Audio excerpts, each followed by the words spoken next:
स्वभावात् करोमि यद्यत् सकलं परस्मै नारायणायेति समर्पयामि श्रीमन्नारायणायेति समर्पयामि सर्वं श्रीकृष्णार्पणमस्तु अस्मद्गुरुभ्यो नमः जय శ్రీమన్నారాయణ ప్రారంభం చేసుకున్నామండి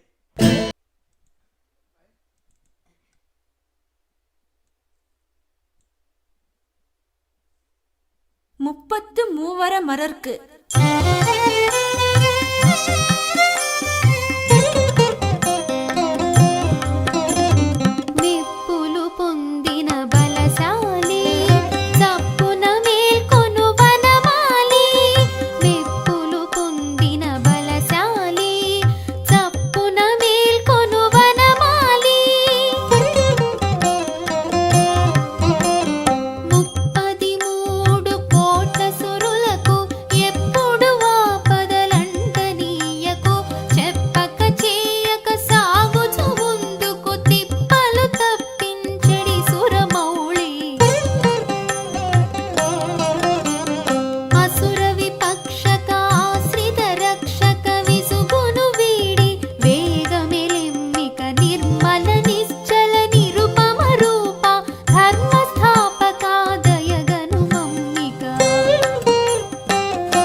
జై శ్రీమన్నారాయణ. ధనుర్మాస వ్రతంలో 20వ రోజులో మనం అడుగుపెడుతున్నాం. భక్తులందరూ అందరికి కూడాను స్వాగతం. మనకు స్వామివారి నేడు 20వ రోజు తిరుప్పావై పాసుర వైభవం అందించడానికి శ్రీ వెంకటాచార్య శ్రీకృష్ణ స్వామివారు మన లైన్లో ఉన్నారు. యూట్యూబ్లో ఉన్నవారు తిలకించవచ్చు, ఫోన్లో ఉన్నవారు శ్రవణం ద్వారా ఆనందం పొందవచ్చు. భక్తులను తరపున స్వామివారికి సాష్టాంగ ప్రణామాలతో శుభోదయం పలుకుతూ నేడు ప్రవచనం ప్రారంభించినట్టు ప్రార్థిస్తున్నాను. ఇప్పుడు లైన్స్ అందరి మ్యూట్ చేయబడ్డాయండి. తర్వాత మనం అన్మ్యూట్ చేస్తాం. జయ శ్రీమన్నారాయణ. హరి ఓం.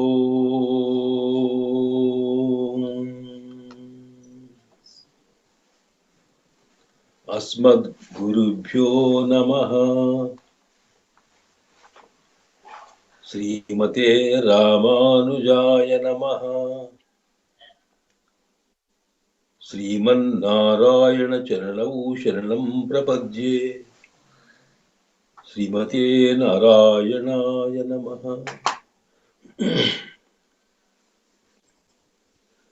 నీలాతుంగస్తనగిరితటీ సుప్తం నీలాతుంగస్తనగిరితటీ సుప్తముద్బోధ్య కృష్ణం పారార్థ్యం స్వం శృతిశతశిరసిద్ధమధ్యాపయంతి సోచ్ఛిష్టాయాం సృజి నిగళితం యాబలాత్కృత్య భుంక్తే గోదా తస్యై నమైదమిదం భూయే వస్తు భూయః. గోదా తస్యై నమైదమిదం భూయే వస్తు భూయః. ஆண்டாள் திவ்ய திருவடிகளே சரணம். 33 மனுஷன்னு கப்பந்தவிர்க்கும் கலியே துகில்ஜாயி. 33 மனுஷன்னு கப்பந்தவிர்க்கும் கலியே துகில்ஜாய். செப்பமுடையாய் திரளுடையாய் செத்தார்க்கு வெப்பங்கொடுக்கும் விமலா துயிலாயி செப்பன்ன மென்முலை செவ்வாய் சிறுமருங்கள் நப்பின்ன நங்காய் திரவே துயிலாயி உக்கமும் தட்டொழியும் தந்துன்மனாளனை இப்போதே எம்மை நீராட்டேல்வரெம்பாவாய். 33 మనుషన్ను కప్పంతవిర్కుం కలియే తుయిలయాయి செப்பமுடையாய் திரளுடையாய் செத்தார்க்கு வெப்பங்கொடுக்கும் விமலா துயிலயாய் செப்பன்ன மென்முலை செவ்வாய் சிறுமுருங்குள் நப்பின்னனங்காய் திரவே துயிலயாய் உக்கமும் தட்டொழியும் தந்துன்மனாளனை இப்போதே எம்மை நீராட்டேல்வரெம்பாவாய். ஆண்டாள் திவ்ய திருவடிகளே சரணம். సమస్త పరివారాయ సర్వ దివ్య మంగళ విగ్రహాయ శ్రీ భూనీళా సహితాయ శ్రీమతే నారాయణాయ నమః. శ్రీమన్నారాయణ శరణవు శరణం ప్రపద్యే. శ్రీమతే నారాయణాయ నమః. హరి ఓం.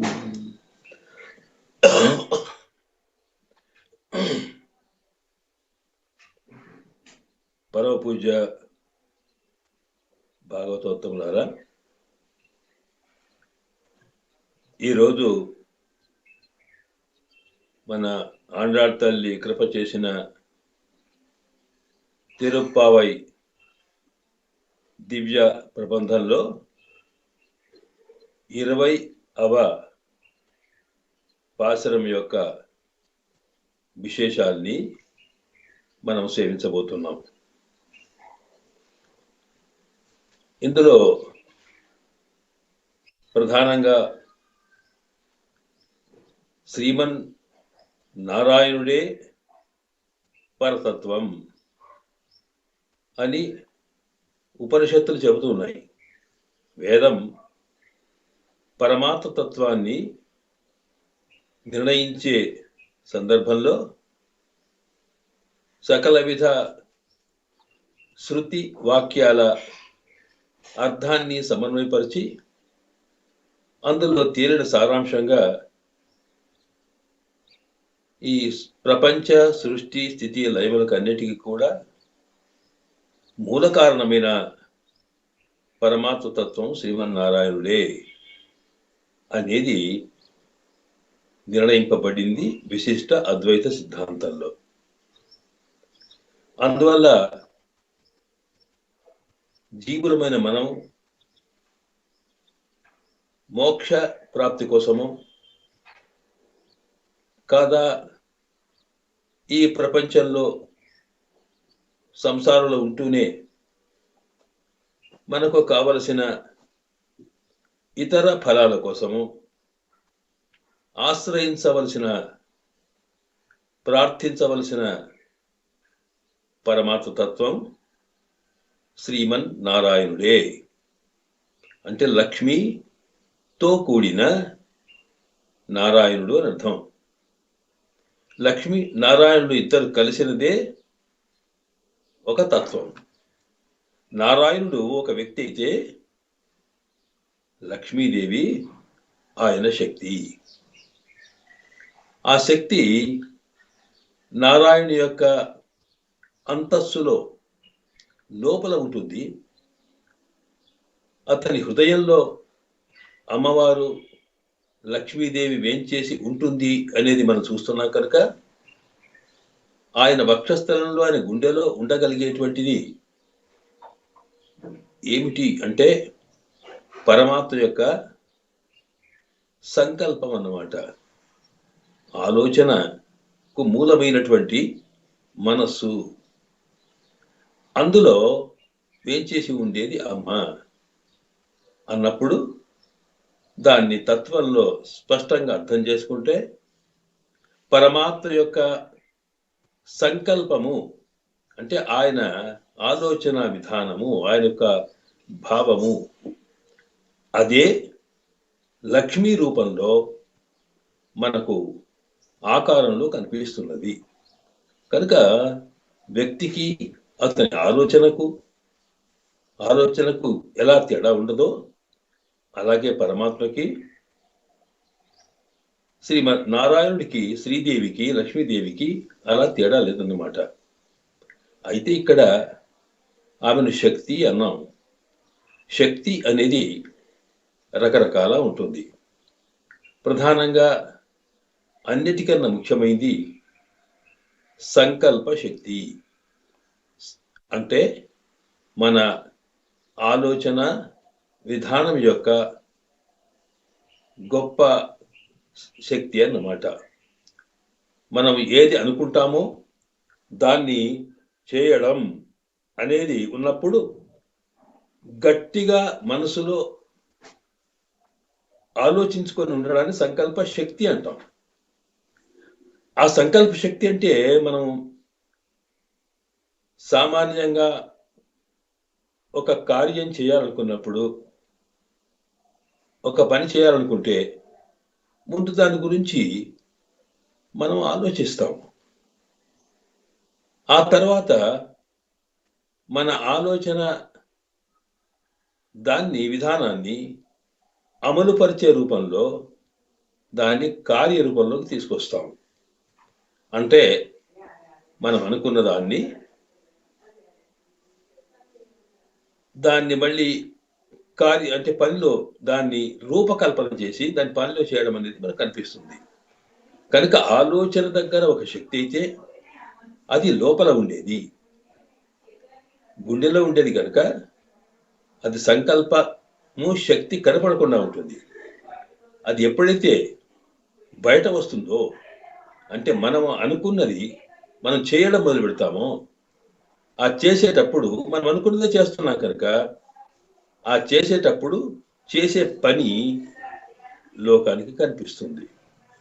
కనుక శక్తి ఆ రెండు పని దృఢత్వం అనుకోవడం ఎట్లాగో అనుకున్నది సాధించడం చేయడానికి కూడా శక్తి కావాలి.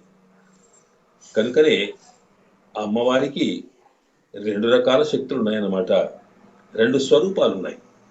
ఒకటి పరమాత్మ గుండెలోనే వేంచేసి ఉండడం, అంటే ఆయన సంకల్ప రూపమైన శక్తి. ఆ తర్వాత ఆయన తన సంకల్పంతో పాటు దాన్ని అమలుపరిచే రీతిలో ఈ ప్రకృతి ద్వారా మొత్తం సృష్టి చేస్తాడే, అలాగే దీన్ని రక్షిస్తాడే. సృష్టి, స్థితి, లయములు అనే ఈ మూడు రూపాలుగా బయటకు కనిపించే పరమాత్మ యొక్క సంకల్పం ఏదైతే ఉందో దాన్ని కార్యశక్తి అంటాం. ఈ కార్యశక్తి రూపంలోనే అమ్మవారు లక్ష్మీ రూపంలో మనకు కనిపిస్తుంది. కనుక అంటే అందువల్లనే ఈ ప్రపంచాన్ని, ఈ విభూతినంతా, ప్రకృతినంతా కూడా మహాలక్ష్మిగా చెబుతారు. స్వామి యొక్క సంకల్పంలో ఉన్నప్పుడు, లోపల ఉన్నప్పుడేమో సామాన్యంగా లక్ష్మి, ఆమెని శ్రీదేవి. ఆవిడ తాను ఈ ప్రపంచంలో కార్యరూపంలోకి, స్వామి యొక్క సృష్టి రూపంలోకి వచ్చేటప్పటికీ దీన్ని మహాలక్ష్మి అంటాం. ఈ మహాలక్ష్మి ప్రకృతి. ఈ ప్రకృతి నుండి రకరకాల పరిణామాలు జరుగుతూ సృష్టి, స్థితిలయము జరుగుతూ ఉంటాయి. కనుక ఇక్కడ మనము అర్థం చేసుకోవాల్సింది ఏమిటన్నమాట, పరమాత్మ యొక్క హృదయంలో వేంచేసి ఉండే లక్ష్మి అమ్మవారు స్వామి యొక్క సంకల్ప శక్తి రూపమైంది అన్నమాట. కనుక వ్యక్తికి సంకల్పానికి తేడా ఎలా ఉండదో, వ్యక్తికి అతను చేసేటువంటి కార్యశక్తికి ఎలా భేదం ఉండదో, అలాగే లక్ష్మీ నారాయణులకి ఇద్దరికి కూడా విడదీయరానటువంటి తత్వం ఉంటుందన్నమాట. కనుకనే ఇక్కడ మనకి సామాన్యంగా పరమాత్మ చేసే పని ఏమిటి? ఆ పరమాత్మని బ్రహ్మ అంటామే. ఎవరు బ్రహ్మ అనేటప్పటికీ ఉపనిషత్తు యతో వా ఇమాని భూతాని జాయంతే ఏన జాతాని జీవంతి యత్ ప్రయంతి అభిసంవిశంతి తద్విజిజ్ఞాసస్వ తద్బ్రహ్మ. ఎవని వల్ల మనకు కనిపిస్తున్న ఈ ప్రపంచమంతా సృష్టింపబడిందో, ఎవడు ఈ లోకాన్నంతా కూడా రక్షిస్తున్నాడో, ఎవడికి లోనికి మళ్ళీ ఇదంతా లోపలికి వెళ్తూ ఉందో, అలాంటి పరమ చైతన్య రూపమైన తత్వానికి బ్రహ్మ అని పేరు అన్నమాట. ఆయన్నే పరమాత్మ అంటాం. కనుక ఈ సృష్టి స్థితి లయములు చేయాలనుకున్నప్పుడు అతని సంకల్పమే. కనుక అమ్మవారే సృష్టిలో స్వామికి తోడ్పడుతుంది, రక్షణలో స్వామికే తోడ్పడుతుంది, లయంలో కూడా స్వామింబడే ఉంటుంది అని ఇలాగా ఈ ఇద్దరి యొక్క తత్వాన్ని మనము విడదీయరాని అనుబంధంగా ఉంటుందని మనకు లక్ష్మీ తంత్రం అనేటువంటి ఆగమ శాస్త్రం చెబుతుంది. అదే సిద్ధాంతాన్ని శ్రీ లక్ష్మీదేవికి శ్రీ అని అర్థం. నారాయణుడు సర్వవ్యాపకుడు కనుక శ్రీమన్ నారాయణుడే పరతత్వం అన్నప్పుడు మరి అమ్మవారు ఆ స్వామితో విడదీయరాకుండా ఉండి రెండు పనులు చేస్తుంది. ఒకటి, మనలాంటి జీవులందరినీ కూడా పరమాత్మ అనుగ్రహానికి పాత్రులమయ్యేట్టుగా చేస్తుంది. అంటే మనము తెలిసి తెలియక చేసే పరమాత్మకు ఇష్టం లేనటువంటి శాస్త్ర విరుద్ధమైనటువంటి నడకలు పనులు చేస్తామే, వాటిని పాపములు అంటాం. ఇలా మనం చేసిన పాప పుణ్యాల ఫలితంగా పరమాత్మ ఒక్కొక్కసారి తాను వాటిని అనుభవించడం కోసం ఈ సంసారంలో మనకుండా ఉంచవచ్చు. వాటిని అనుసరించే మనకు ఫలితాలు ఇవ్వవచ్చు కాక, కానీ మనం స్వామి నీవు తప్ప మాకు మరొక గతి లేదయ్యా, నీవే మాకు కావాలి అనే భావనతో స్వామిని చేరుకుంటే అకించన అనన్యగతి శరణ్య త్వత్పరమూలం శరణం ప్రపద్యే అని స్వామి దగ్గర సేవిస్తే అప్పుడు స్వామి యొక్క అనుగ్రహం మన మీద కలగడానికి కోసం అమ్మ తాను మన వైపు నుంచి పరమాత్మను మెప్పించే ప్రయత్నం చేస్తుంది. ఇది ఇలా చేస్తుంది కనుకనే దీన్ని పురుషకారం అన్నాం అన్నమాట. అంటే ఇంతకుముందు అన్నామే, ఈ బయట రూపం లక్ష్మీ రూపంలో కనిపించే తల్లి ఉందే, ఆవితో సంబంధం ఉన్న మనలాంటి వాళ్ళందరినీ కూడా పరమాత్మ దగ్గరికి చేర్చడంలో, ఆయన అనుగ్రహం కలిగించడంలో తాను తోడ్పడుతుంది. అలాగే ఆయన్ను విడదీయ రాకుండా ఆయన సంకల్ప రూపంలోనే ఆయనతోటే ఉంటుంది కనుక ఆయనకు సేవ చేసేటప్పుడు కూడా పరమాత్మను మనం ఆయన అనుగ్రహం పొందడానికి కోసం ఆయన చేరుకున్న తర్వాత, ఆయన ఎవరు తెలిసిన తర్వాత, ఆయన అనుగ్రహం మన మీద కలిగిన తర్వాత ఆయనకు మనము సేవ చేయడమే భాగ్యంగా భావించినప్పుడు పరమాత్మ కైంకర్యమే మనం కోరాల్సిన పురుషార్థమని శాస్త్రం చెబుతోంది.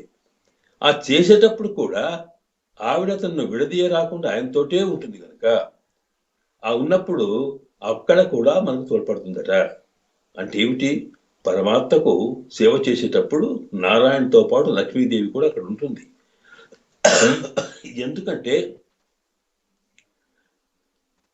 అమ్మ పురుషకారంతో మనం స్వామిని చేరుకున్నా అక్కడికి వెళ్ళి స్వామి అనుగ్రహం కోసం మనం చేసే పూజల్లో లేదా మనం సమర్పించేటువంటి స్వామికి సమర్పించే వస్తువుల్లో లోపాలు ఉండొచ్చు, లేదా ఆయన స్థాయికి తగినట్టుగా మనము ఆయనకి ఏ రకమైన సేవ చేయలేకపోవచ్చు. అలాంటప్పుడు ఆయన మనసు మరింత సంతోషపడేట్టుగా పక్కకుండి ఆవిడ ఏం చేస్తుందట, మనం ఏది ఇచ్చినా దాన్ని పదంతలు చేసి చూపుతుందట. చూశావయ్యా పాపము, ఆయనకేమీ లేదు, లేకున్నా ఎక్కడో కష్టపడి ఇదిగో ఈ మాత్రం పండైనా తెచ్చి నీ చేతికిచ్చాడు, చూశావా ఎంత ప్రేమ, ఎంత కష్టపడ్డాడు అని ఆయన మనసు మార్చేట్టుగా మనం ఈ సామాన్యుడు ఇచ్చిన ఒట్టి ఫలాన్ని గొప్ప కానుకగా భావించేట్టుగా ఆయన మనసును ఆకర్షించి చేస్తుందట అమ్మ. కనుక ఆమె దగ్గరే ఉండి మనము ఆమె స్వామికి సేవ చేయడానికి లేక స్వామికి పూజ చేసేటప్పుడు ఆ ఇద్దరిని కలిపి చేయడం వల్ల కలిగే ఫలితం ఏమిటంటే, ఒకటి అమ్మను ఆరాధించడం జరుగుతుంది, విడదీయరాని తత్వం కనుక శ్రీమన్నారాయణుణ్ణే మనం ఆరాధించినట్టు అవుతుంది. దాంతోపాటు ఆ ఆరాధనలో మనం చేసే ఆరాధన ఏ లోపాలు ఉన్నప్పటికీ కూడా మనం చేసే కైంకర్యం, మనం చేసే సేవ దాన్ని పదంతలుగా చేసి మన మీద అనుగ్రహం కలిగేట్టుగా చేస్తుంది. కనుక ఇక్కడ అమ్మవారు స్వామిని ఆశ్రయించేటప్పుడు, స్వామి దగ్గరికి వెళ్ళేటప్పుడు తోడ్పడుతుంది. వెళ్ళిన తర్వాత ఆయన సేవ చేసేటప్పుడు కూడా తానక్కడ ఉంటుంది. కనుక మన సిద్ధాంతంలో పరమాత్మను చేరేటప్పుడు అమ్మవారిని ముందుంచుకొని ఇట్లా చేరుతాము, అలాగే ఆ పరమాత్మను సేవ చేసేటప్పుడు కూడా అమ్మతో కలిపే చేయాలి. ఇది శ్రీమన్ నారాయణ తత్వము. దానికే మనం సేవ చేయాలని చెబుతుంది సిద్ధాంతం అన్నమాట. కనుక అటువంటి సేవ చేసేటప్పుడు మనకు పరమాత్మ సత్వం తెలియాలి. సేవ అంటే ఏం చేస్తాం మనం? మనస వాచ కర్మణ. అంటే మన మనసులో స్వామిని ధ్యానించుకోవచ్చు, అది సేవనే. లేదా స్వామి యొక్క కళ్యాణ గుణములని, పరమాత్మ యొక్క లీలల్ని మనము నోటితో స్తోత్రం చేయవచ్చు, అది సేవనే. దాన్ని వాచ చేసే సేవ అంటాం. అలాగా కాకుండా మనము కూర్చొని స్వామికి పుష్పాలతో పూజను, అలంకరము, అభిషేకము ఇవన్నీ మనం ఏదైతే చేస్తామో ఆరాధనలో, అవి కూడా స్వామి యొక్క పూజనే. ఆ పూజనే మనము కాయిక పూజ అంటాం. ధ్యానము మానసికమైన పూజ అయితే, అలాగే మనము చేసే స్తోత్రము మాటల ద్వారా చేసే పూజ అయితే, మనము రోజు చేసుకునేటువంటి ఈ సామాన్యమైనటువంటి పూజా విధానం అంతా కూడా అది కాయికంగా, అంటే చేతులతో చేసేదన్నమాట. ఇలాగ ఏ రకమైన పూజ చేసినప్పటికీ అక్కడ ప్రధానంగా మనం ఏం చేస్తాం?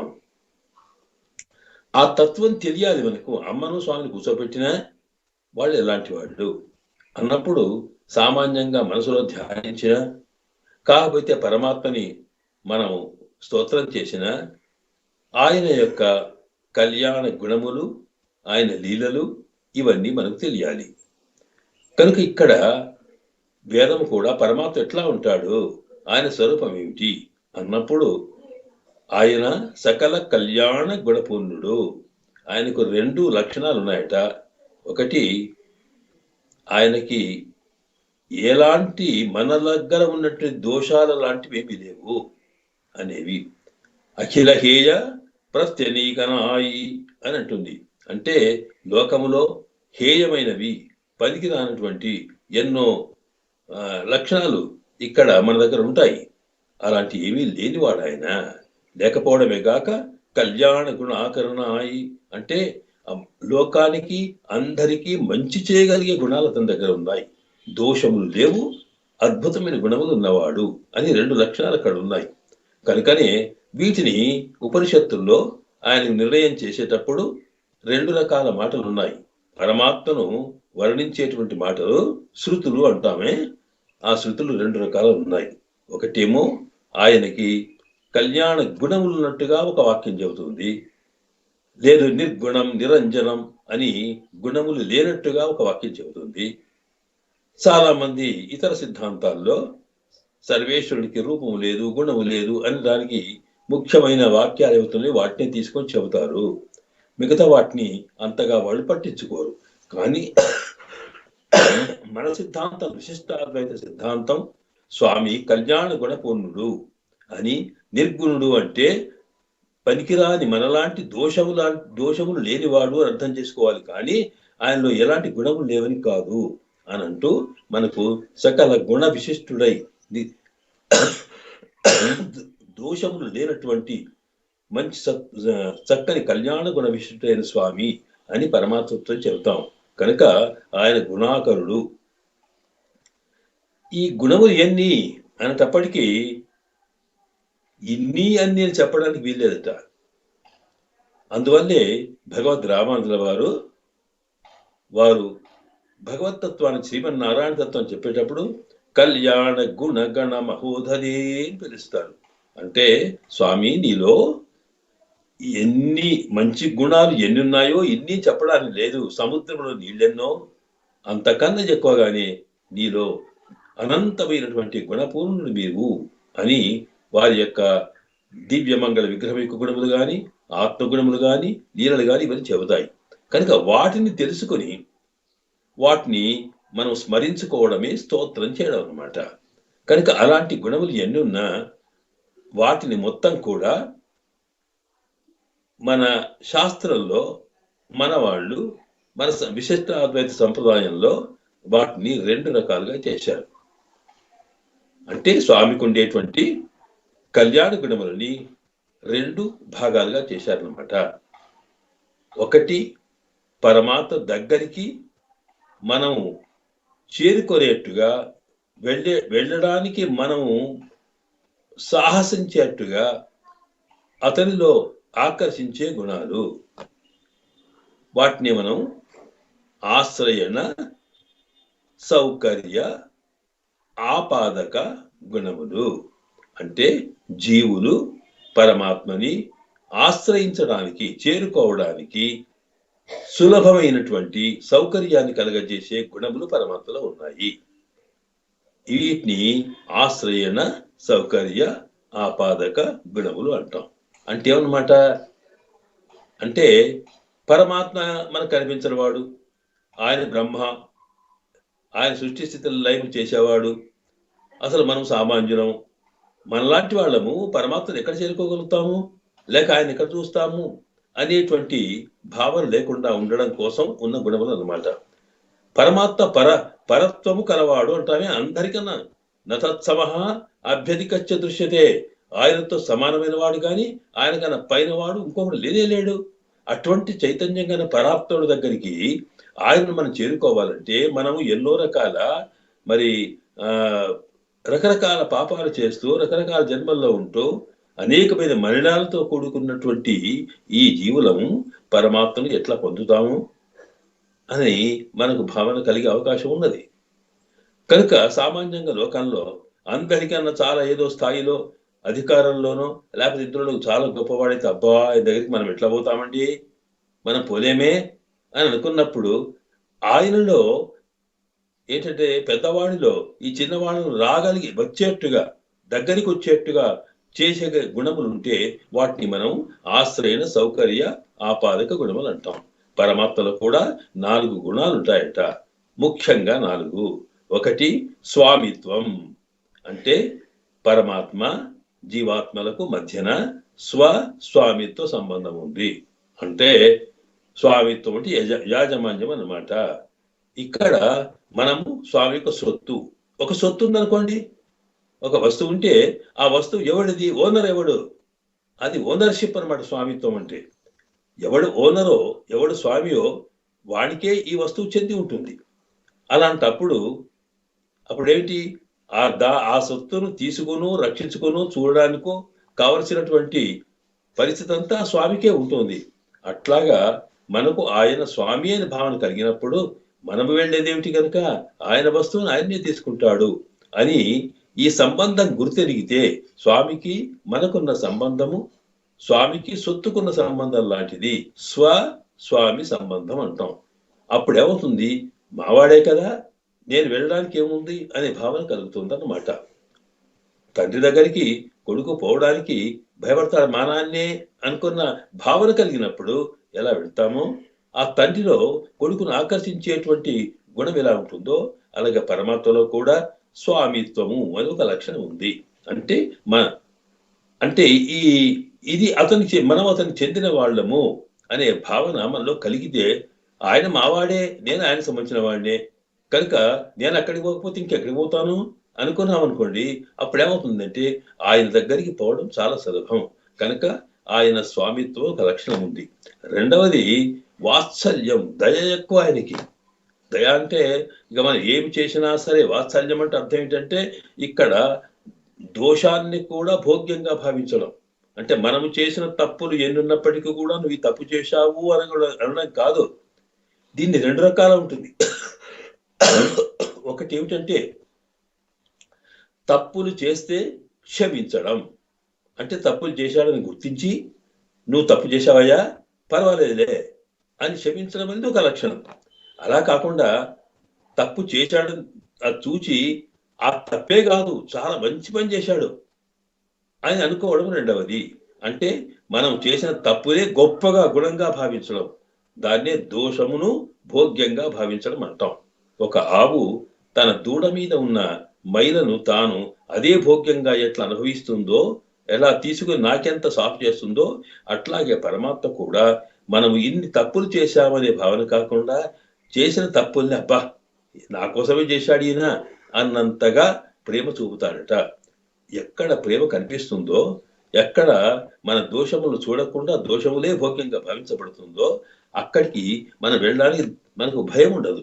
కనుక స్వామిలో వాత్సల్యం అనేది రెండవ గుణం అన్నమాట. స్వామిత్వము, వాత్సల్యము. దాంతో పాటు ఇన్ని ఉన్నప్పటికీ కూడా ఆయనంత పెద్దవాడు, ఆయన దగ్గరికి మనం పోగలుగుతామా అనే భావన కాకుండా, ఆయన్నే స్వయంగా మన దగ్గరికి వచ్చి మనతో కలిసిమెలిసి ఉండగలిగే ఒక స్వభావం సౌశీల్యం అంటాం. ఎంతో పెద్దవాడు సామాన్యంగా సమాజంలో అట్టడుగున ఉన్నవాడిని ఎవడు ఎవడు కూడా పట్టించుకొని వాడి దగ్గరికి కూడా వెళ్ళి ఆయనతో కలిసిమెలిసి ఉండి వాడితో తాను కూడా నడుస్తూ ఉంటే దాన్ని ఏమంటాం మనం? సౌశీల్యం అని. రామచంద్రుడు తాను పరమాత్మయ్య అవతరించినప్పటికీ కూడా కోతులతో, కొండెంగలతో, రకరకాల సామాన్యమైన అటవిజనులతో కలిసిపోయినాడే. అలా కలిసి తిరిగేటువంటి స్థితికి సౌశీల్యం అని అంటాం అనమాట. కనుక ఆయన మనకప్పుడు భయం ఉండదు. మనతో కలుస్తున్నాడే, మనవాడే నా ఇంటికి వచ్చాడు, నాకు చాలా క్లోజ్ అన్నంత భావన కలిగితే అప్పుడు పరమాత్మను మనం చేరుకోవడంలో, ఆశ్రయించడంలో మనకు భయం ఉండదు. దాంతో పాటు ఇన్ని ఉన్నప్పటికీ ఇంత గొప్పవాడు నాకు దొరుకుతాడా అనేటువంటి, ఎందుకంటే ఆయన విస్తృతమైన ప్రపంచం, సకలానికి అధిపతి ఆయన, ఎందరో ఆయన ఆశ్రయించేవాళ్ళు, మరి నాలాంటి వాడు దొరుకుతాడా అనే బాధ కలగకుండా సౌలభ్యం, ఎక్కడికి రమ్మంటే అక్కడ, ఎక్కడ ఉండమంటే అక్కడ తాను సులభంగా దొరుకుతాడట.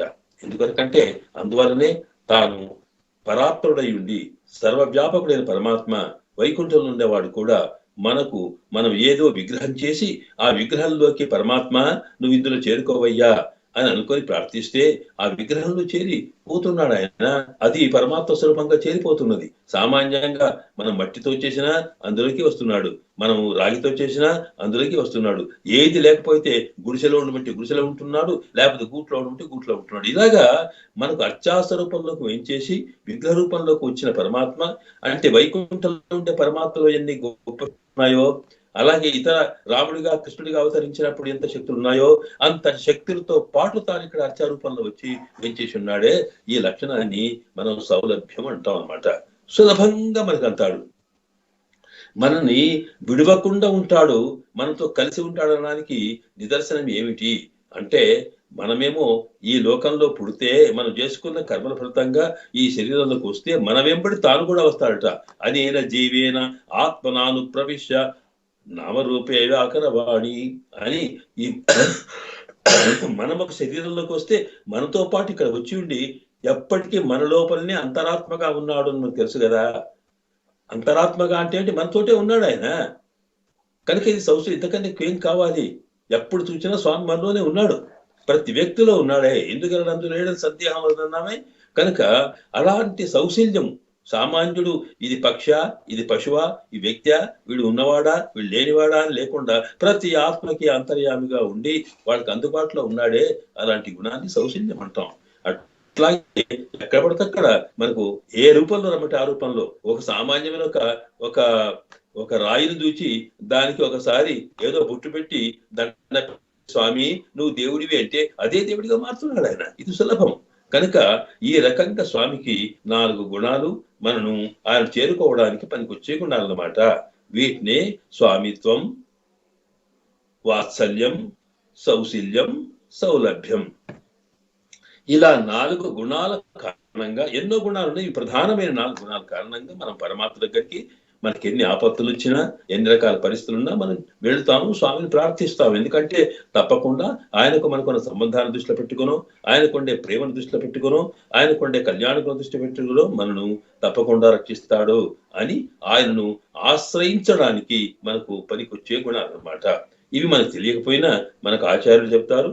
అలాగే అమ్మ కూడా నువ్వేం భయపడకయ్యా, నేనున్నాను కదా, ఇదిగోరా, ఆయన వాత్సల్యపూర్ణుడు, ఆయన సౌశల్య గలవాడు, సులభుడు, ఆయన ఎంత పరాత్పరుడో అంత దయగలవాడు కూడా అని తాను తాను ముందుండి నడిపిస్తుందట.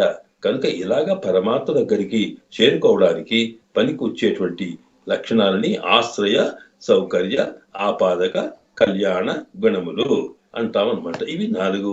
ఇది సరే చేరుకున్నామంటే పరమాత్మను చేరుకున్న తర్వాత ఆయన ఆశ్రయిస్తే మరి మన కోరికలు ఎన్ని ఉంటాయి? మన జీవితంలో మన అవసరాలకి ఎన్నెన్నో రకాల కోరికలు.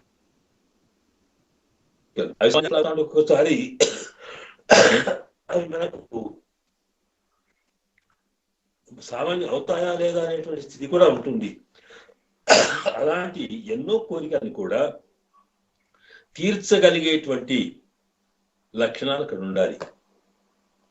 సామాన్యంగా ఏదో ఒక ఆర్థికంగా బలహీనుడు ఉన్నాడు అనుకోండి, దరిద్రుడు, ఆయనకు డబ్బు అవసరం వచ్చింది. వస్తే ఎవడికి పోయి అడిగితే వాడికి అడిగిన తర్వాత వాడు ఇవ్వగలిగేంతగా శక్తి ఉండాలి కదా.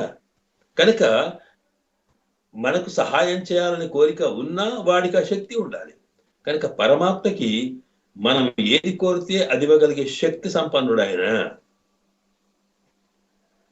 అలాగా ఈ రకంగా మనం కోరినటువంటి కోరికలు, మనము కావాలనుకున్న కార్యాలు, అంటే ఏ పనులైతే మనం కావాలనుకుంటున్నామో ఆ పనులు చేయగలిగేటువంటి గుణములు కూడా దగ్గర ఉన్నాయి.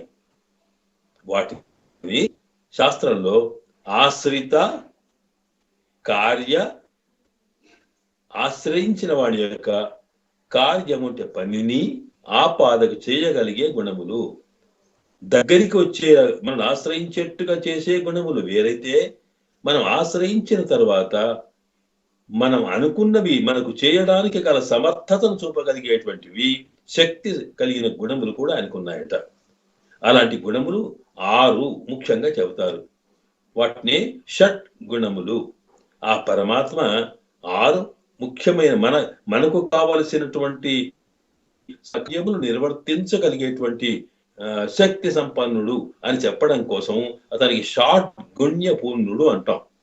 6 గుణములు కలిగి ఏమిట? 1 జ్ఞానము, అంటే తెలియాలి. ఏం తెలియాలి అంటే తన దగ్గరికి ఎవరు వస్తారో వాళ్ళు ఎందుకు వచ్చారు, ఏం కావాలి, అవన్నీ కూడా మన అవసరాలు తెలిసి వాటిని ఎలా చేయాలో తెలిసి అన్నీ తెలిసినటువంటి తత్వం ఉండాలి. అలాంటి తత్వం కలవాడు పరమాత్మ. అందుకే ఆయనకి సర్వజ్ఞ సర్వవిత్ అంటే ఉపనిషత్తు. అన్ని తెలిసిన వాడట. అంటే ఏంటి, మనం స్వామి దగ్గరికి వెళ్ళి మనం ప్రార్థించాల్సిన అవసరం లేదు. ఆయనకు తెలుసు మన అవసరాలు ఏమిటో. కనుక ముందు ఏదైనా సహాయం చేయాలనుకుంటే ఏమి చేయాలి, ఎందుకు వచ్చాడు తెలియడం కావాలి. కనుక లోకంలో ఎవరికి కావాల్సిన అది చేయడానికి తగినటువంటి జ్ఞానం అతని దగ్గర ఉందట. మరి ఆయనకి తెలిసిన తర్వాత మనం ప్రార్థన చేయడం దేనికండి? మనం వెళ్ళి స్వామి నాకు ఇది కావాలి అది కావాలి అడగాల. ఆయన ఇది కావాలి మనం అడుగుతున్నామంటే ఆయన తెలియదని అర్థం అవుతుంది. మరి అన్ని తెలిసిన వాడికి మళ్ళీ మనం పోయి ప్రార్థన ఎందుకు అంటేనట, మన శాస్త్రంలో పెద్దలు చెప్పారు. సామాన్యంగా ఏమిటంటే పరమాత్మ దగ్గరికి నువ్వు వెళ్ళి ప్రార్థన మనం ఉండలేక చెప్పుకోవడమే.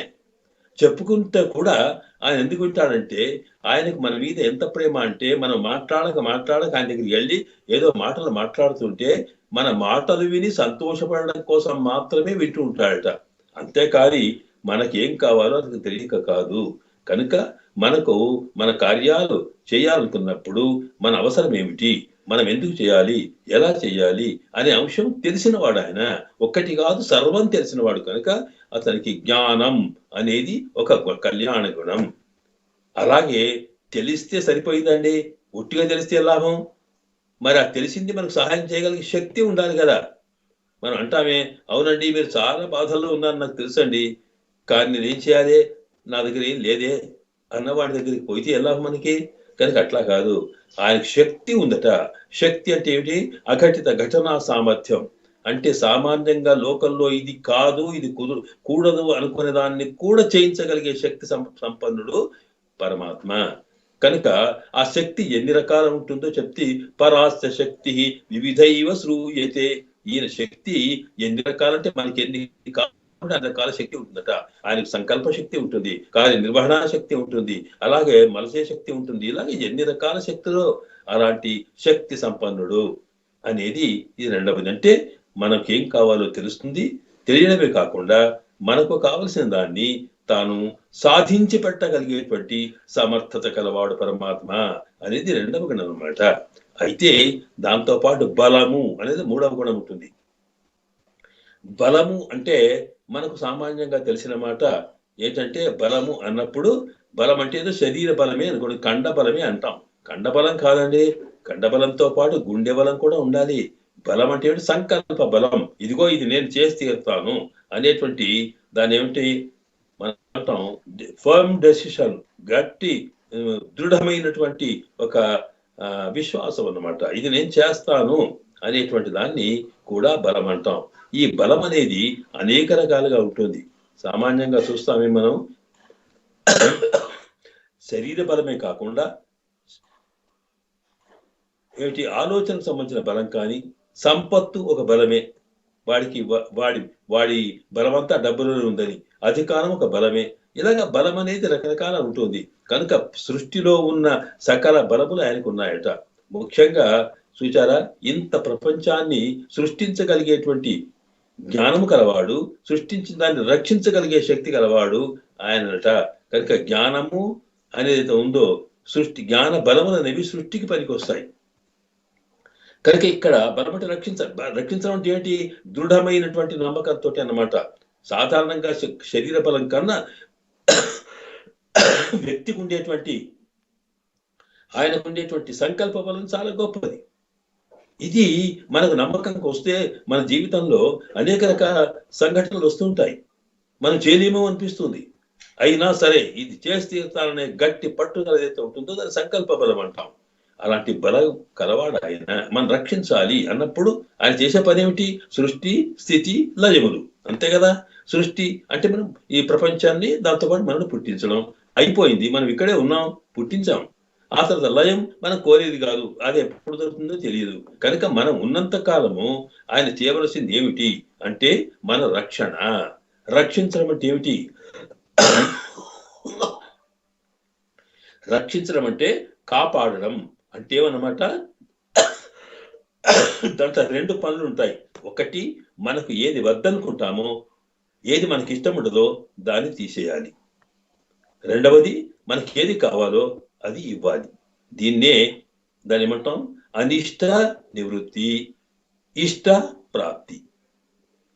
మనకి రోగం పోవాలి, ఆరోగ్యం రావాలి, దరిద్రం పోవాలి, ధనము రావాలి, అజ్ఞానం పోవాలి, జ్ఞానము రావాలి. ఇలాగ ప్రతిదీ ఒకటి తీసేయడం, మరొకటి ఇవ్వడం, ఈ రెండు చేయడమే రక్షించడం అన్నమాట. కనుక మనకు ఇప్పుడు సృష్టి అయిపోయింది, లయం మనకు ఇప్పుడు ఎదురు చూడడం లేదు, ఉన్నది రక్షణ. కనుక ఈ రక్షించడానికి కావలసినటువంటి గుణాలు ప్రధానంగా బలము, తర్వాత ఐశ్వర్యము అంటే శక్తి. మనం రక్షించగలిగే శక్తి కావాలట. అందుకని ఈ ప్రపంచమంతా ఎట్లా నిలిచి ఉంది అనడానికి ఉపనిషత్తు చెప్తుంది. ఋషులంతా కూడా మనం ఈనాడు ఏదైతే శాస్త్రీయమైన సైంటిఫిక్ గా మనం ఎక్స్పెరిమెంట్ చేస్తూ దాని రహస్యాలు కనుక్కోవడానికి వేలాది మంది సైంటిస్టులు ఎట్లా ప్రయత్నం చేస్తున్నారో, అట్లాగే ఋషులంతా దీని గురించి బాగా ప్రయత్నం చేసి అసలు ఈ ప్రపంచం ఎట్లా నిలిచి ఉంది, ఈ గోళాలను ఎట్లా ఉన్నాయి అనే దానికి తాము ఆలోచించి నిర్ణయించిన తర్వాత ఈ పరమ చైతన్యము తన బలంతో ఆపింది. ఏమిటి ఆ బలం? సంకల్ప బలం అంటూ అక్కడ సూర్య చంద్రమసౌ విద్రుతే తిష్టత అంటావు. సూర్యుడు, చంద్రుడు అందరినీ కూడా తన సంకల్ప బలంతో ఆపి ఉంచాడు పరమాత్మ అంటాం. కనుక అలాంటి బలము స్వామికి ఉండడం, అలాగే స్వామిలో వీర్యము అంటే ఏదైనా సరే ఎదుర్కోగలిగే శక్తి, తేజస్సు. తేజస్సు అంటే ఏమిటి? తేజస్సు అంటే స్వామిలో ఒక విధమైనటువంటి పర అభిభవన సామర్థ్యం తేజ అంటే ఒక దివ్యమైన వెలుగు అన్నమాట. ఆ వెలుగు ఎలా ఉంటుందంటే ఎదుటివాడు చూడగానే భయపడిపోవాలంతే, ఇంకా కాదు. ఒక సింహం కనిపించకపోయినా సింహం ఇక్కడ ఉంది అని తెలిస్తే ఇతర జంతువులు ఎలాగా పరిగెత్తాయో లేక మనం ఎలా భయపడతామో అలాగా అది మీద పడకున్నా సరే దాన్ని చూడగానే ఒక విధమైనటువంటి భయం కలిగి ఎదు లొంగిపోయే స్థితి కలిగే వ్యక్తి యొక్క శక్తికి తేజస్సు అంటాం. ఇలాగ వారిలో 6 గుణాలు ఉంటాయని చెప్పుకున్నాం అనుకోండి. వాటిని వివరించుకోవడం మనకి ఎక్కువ సమయం లేదు కనుక దాన్ని దృష్టిలో పెట్టుకున్నప్పుడు జ్ఞానము, బలము, అలాగే ఐశ్వర్యము, వీర్యము, తేజస్సు ఇలా మొదలగునటువంటి ఇవన్నీ కళ్యాణ గుణములు అంటాం. వీటిని మనకు పనులు చేయగలిగేవి, మనం రక్షించగలిగేటువంటి గుణములు. అందులో ప్రధానంగా మనం రక్షించాలనుకున్నప్పుడు ఆయనకి సంకల్పం ఉండాలి, ఆయనకి అంటే బలము ఉండాలి, తర్వాత వీరత్వం ఉండాలి. ఇవన్నీ కావాలి కనుక ఇలాంటి గుణములని ఇక్కడ మన ఆండాళ్ తల్లి ఈ పాసరంలో స్వామి రక్షించగలిగే గుణములను దృష్టిలో పెట్టుకొని వాటిని స్తోత్రం చేస్తూ స్వామి మమ్మల్ని రక్షించు అని ప్రార్థించడమే ఇందులో ముఖ్యమైన అంశం అన్నమాట. దీనికి తత్వం ఇంత లోపల మనం అర్థం చేసుకుంటే అప్పుడు ఈ పాసరంలోని విశేషం అంతా మనకు స్పష్టమవుతుంది. కనుక ఇక్కడ ఏమిటి, స్వామికి 4 గుణాలు దీంట్లో తీసుకున్నారు. 33 అమరర్కు మునిషన్నుం కప్పం తవిర్కుం కలియే సుహిలజాయ్. కలియే, కలి అంటే బలము చెప్పామే. ఇంతకు ముందున్న సంకల్ప బలము గాని, కండ బలము గాని, శక్తి బలము ఏదైనా సరే బలము కలియే, అది బలము కలవాడు ఒకటి. 33 అమరర్కు మునిషన్ను కప్పం తవిర్కుం కలియే శప్పముడయాయ్ అన్నాడు. శప్పం అనేది ఒక గుణం. శప్పం అంటే మనను రక్షించగలే గుణము. అలాగే శప్పం అంటే ఆర్జవత్వం, రుజుత్వము. రుజుత్వం అంటే ఆనెస్టీ అంటామే మనం. స్ట్రైట్ ఫార్వర్డ్నెస్ అంటే మనసులో ఏమనుకుంటామో అది మాటల్లో చెప్పడం, ఏ మాటల్లో ఏది చెప్తామో దాన్నే మనం ఆచరణలు చూపడం. కనుక మనస, వాచ, కర్మణ 3 త్రికరణ శుద్ధిగా 3 రకాలుగా కూడా ఒకే రకమైన పద్ధతి ఉండడం, దాన్ని మనం రుజుత్వం అంటాం. రుజుట్ అంటే సూటిగా ఉండడం అన్నమాట. అలా కాకుండా మనసులో ఒకటి అనుకోవడం, చెప్పేది ఒకటి, చేసేది ఒకటి కాదనమాట. దీనికే మనం రుజుత్వం అంటాం. ఆనెస్టీ అనొచ్చు అనుకోండి, ఏదైనా అనండి. కానీ ఆ పరమాత్మలో రుజుత్వం ఉందట. తాను ఏది సంకల్పించుకుంటాడో దాన్ని చేస్తాడు, ఏది చేస్తాడో అది తాను శాస్త్రంలో చెబుతాడు, ఏది శాస్త్రం చెబుతాడో దాన్ని చేస్తాడు. అలాంటి లక్షణం కలిగి ఉండడానికి శప్పం అంటాం. శప్పం అంటే రక్షణ, శప్పం అంటే 2 అర్థాలు. రుజుత్వం. శప్పం ఉడయాయ్ అంటే రక్షణ కలిగి నీవు రుజుత్వం కలిగినటువంటి ఒక నైతిక సిద్ధాంతంలో వెళ్ళేటువంటి స్వామి అని అర్థం అన్నమాట. ఇది ఒకటి. తర్వాత తిరలుడయాయ్ అని, తిరల్ అంటే కూడా బలమే. ఈ బలము ఒంటరిగా సంకల్ప బలమే కాకుండా సామాన్యంగా ఎంతమంది వచ్చినా సరే వాళ్ళందరినీ కూడా ఎదిరించగలిగేటువంటి బలానికి తిరల్. తిరల్ అంటే గ్రూప్ అన్నమాట. ఇక్కడ తిరల్ ఉడయాయ్ అంటే బ్రహ్మాండమైన ఎంతటి వాళ్ళైనా సరే వాళ్ళని ఎదుర్కొనే శక్తి. దీనికి 2 రకాలుగా మనకు లక్షణాలు కనిపిస్తాయి. ఒకటి ఏంటంటే తాను రక్షించుకోవడం, వీర్యము, పరాక్రమము అని ఒక మాట ఉంది. బలం అనేది అయితే ఉందో, సామాన్యంగా మనకు బలం ఉంటుందే, మనను మనం కాపాడుకుంటేది బలం. అలా కాకుండా పరాక్రమం అంటే ఏమిటి, ఎదుటి వాడి దగ్గరికి వెళ్ళి ఇతరులను ఆక్రమించడం. అంటే వాడి వల్ల మనకు ఒక విధమైన ఏదో ప్రమాదం జరగబోతుంది అని అనుమానం కలిగితే చాలు, వాడు వచ్చి మీద పడ్డదాకా రక్షించుకోవడం బలం, వాడు రాకముందే వాడి మీద పడడం పరాక్రమం. కనుక సామాన్యమైన బలం ముందు చెప్పి ఆ తర్వాత తేజస్సు అన్నామే.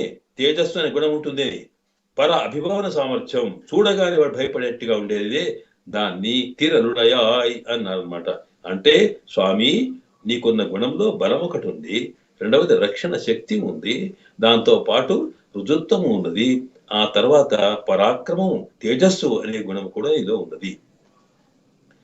అలాగే శక్తార్కు ఆ తాను ఎదుటి శత్రువులను కూడా ఎదిరించిన తర్వాత వాళ్ళ విషయంలో విమల అంటే ఏమిటి, ఎలాంటి దోషము లేనివాడు అన్నమాట. మలినం అంటే తాను ఏ పని చేసినా అందులో దోషము లేదని అర్థం అన్నమాట. కనుక ఈ గుణములను దృష్టిలో పెట్టుకొని ఈ పాసురంలో మన ఆండాళ్ తల్లి గోపికల నాయకత్వంలో స్వామిని ప్రార్థిస్తున్నారు.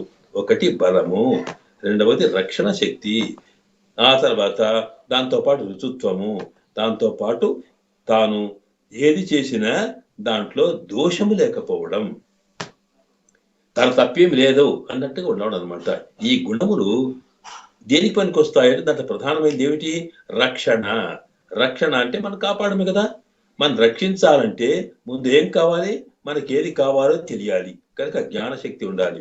అలాగే రక్షించాలనేటువంటి ఒక సంకల్ప బలం ఉండాలి. ఆ బలముతో పాటు రక్షించగలిగే మనకు శక్తి ఉండాలి.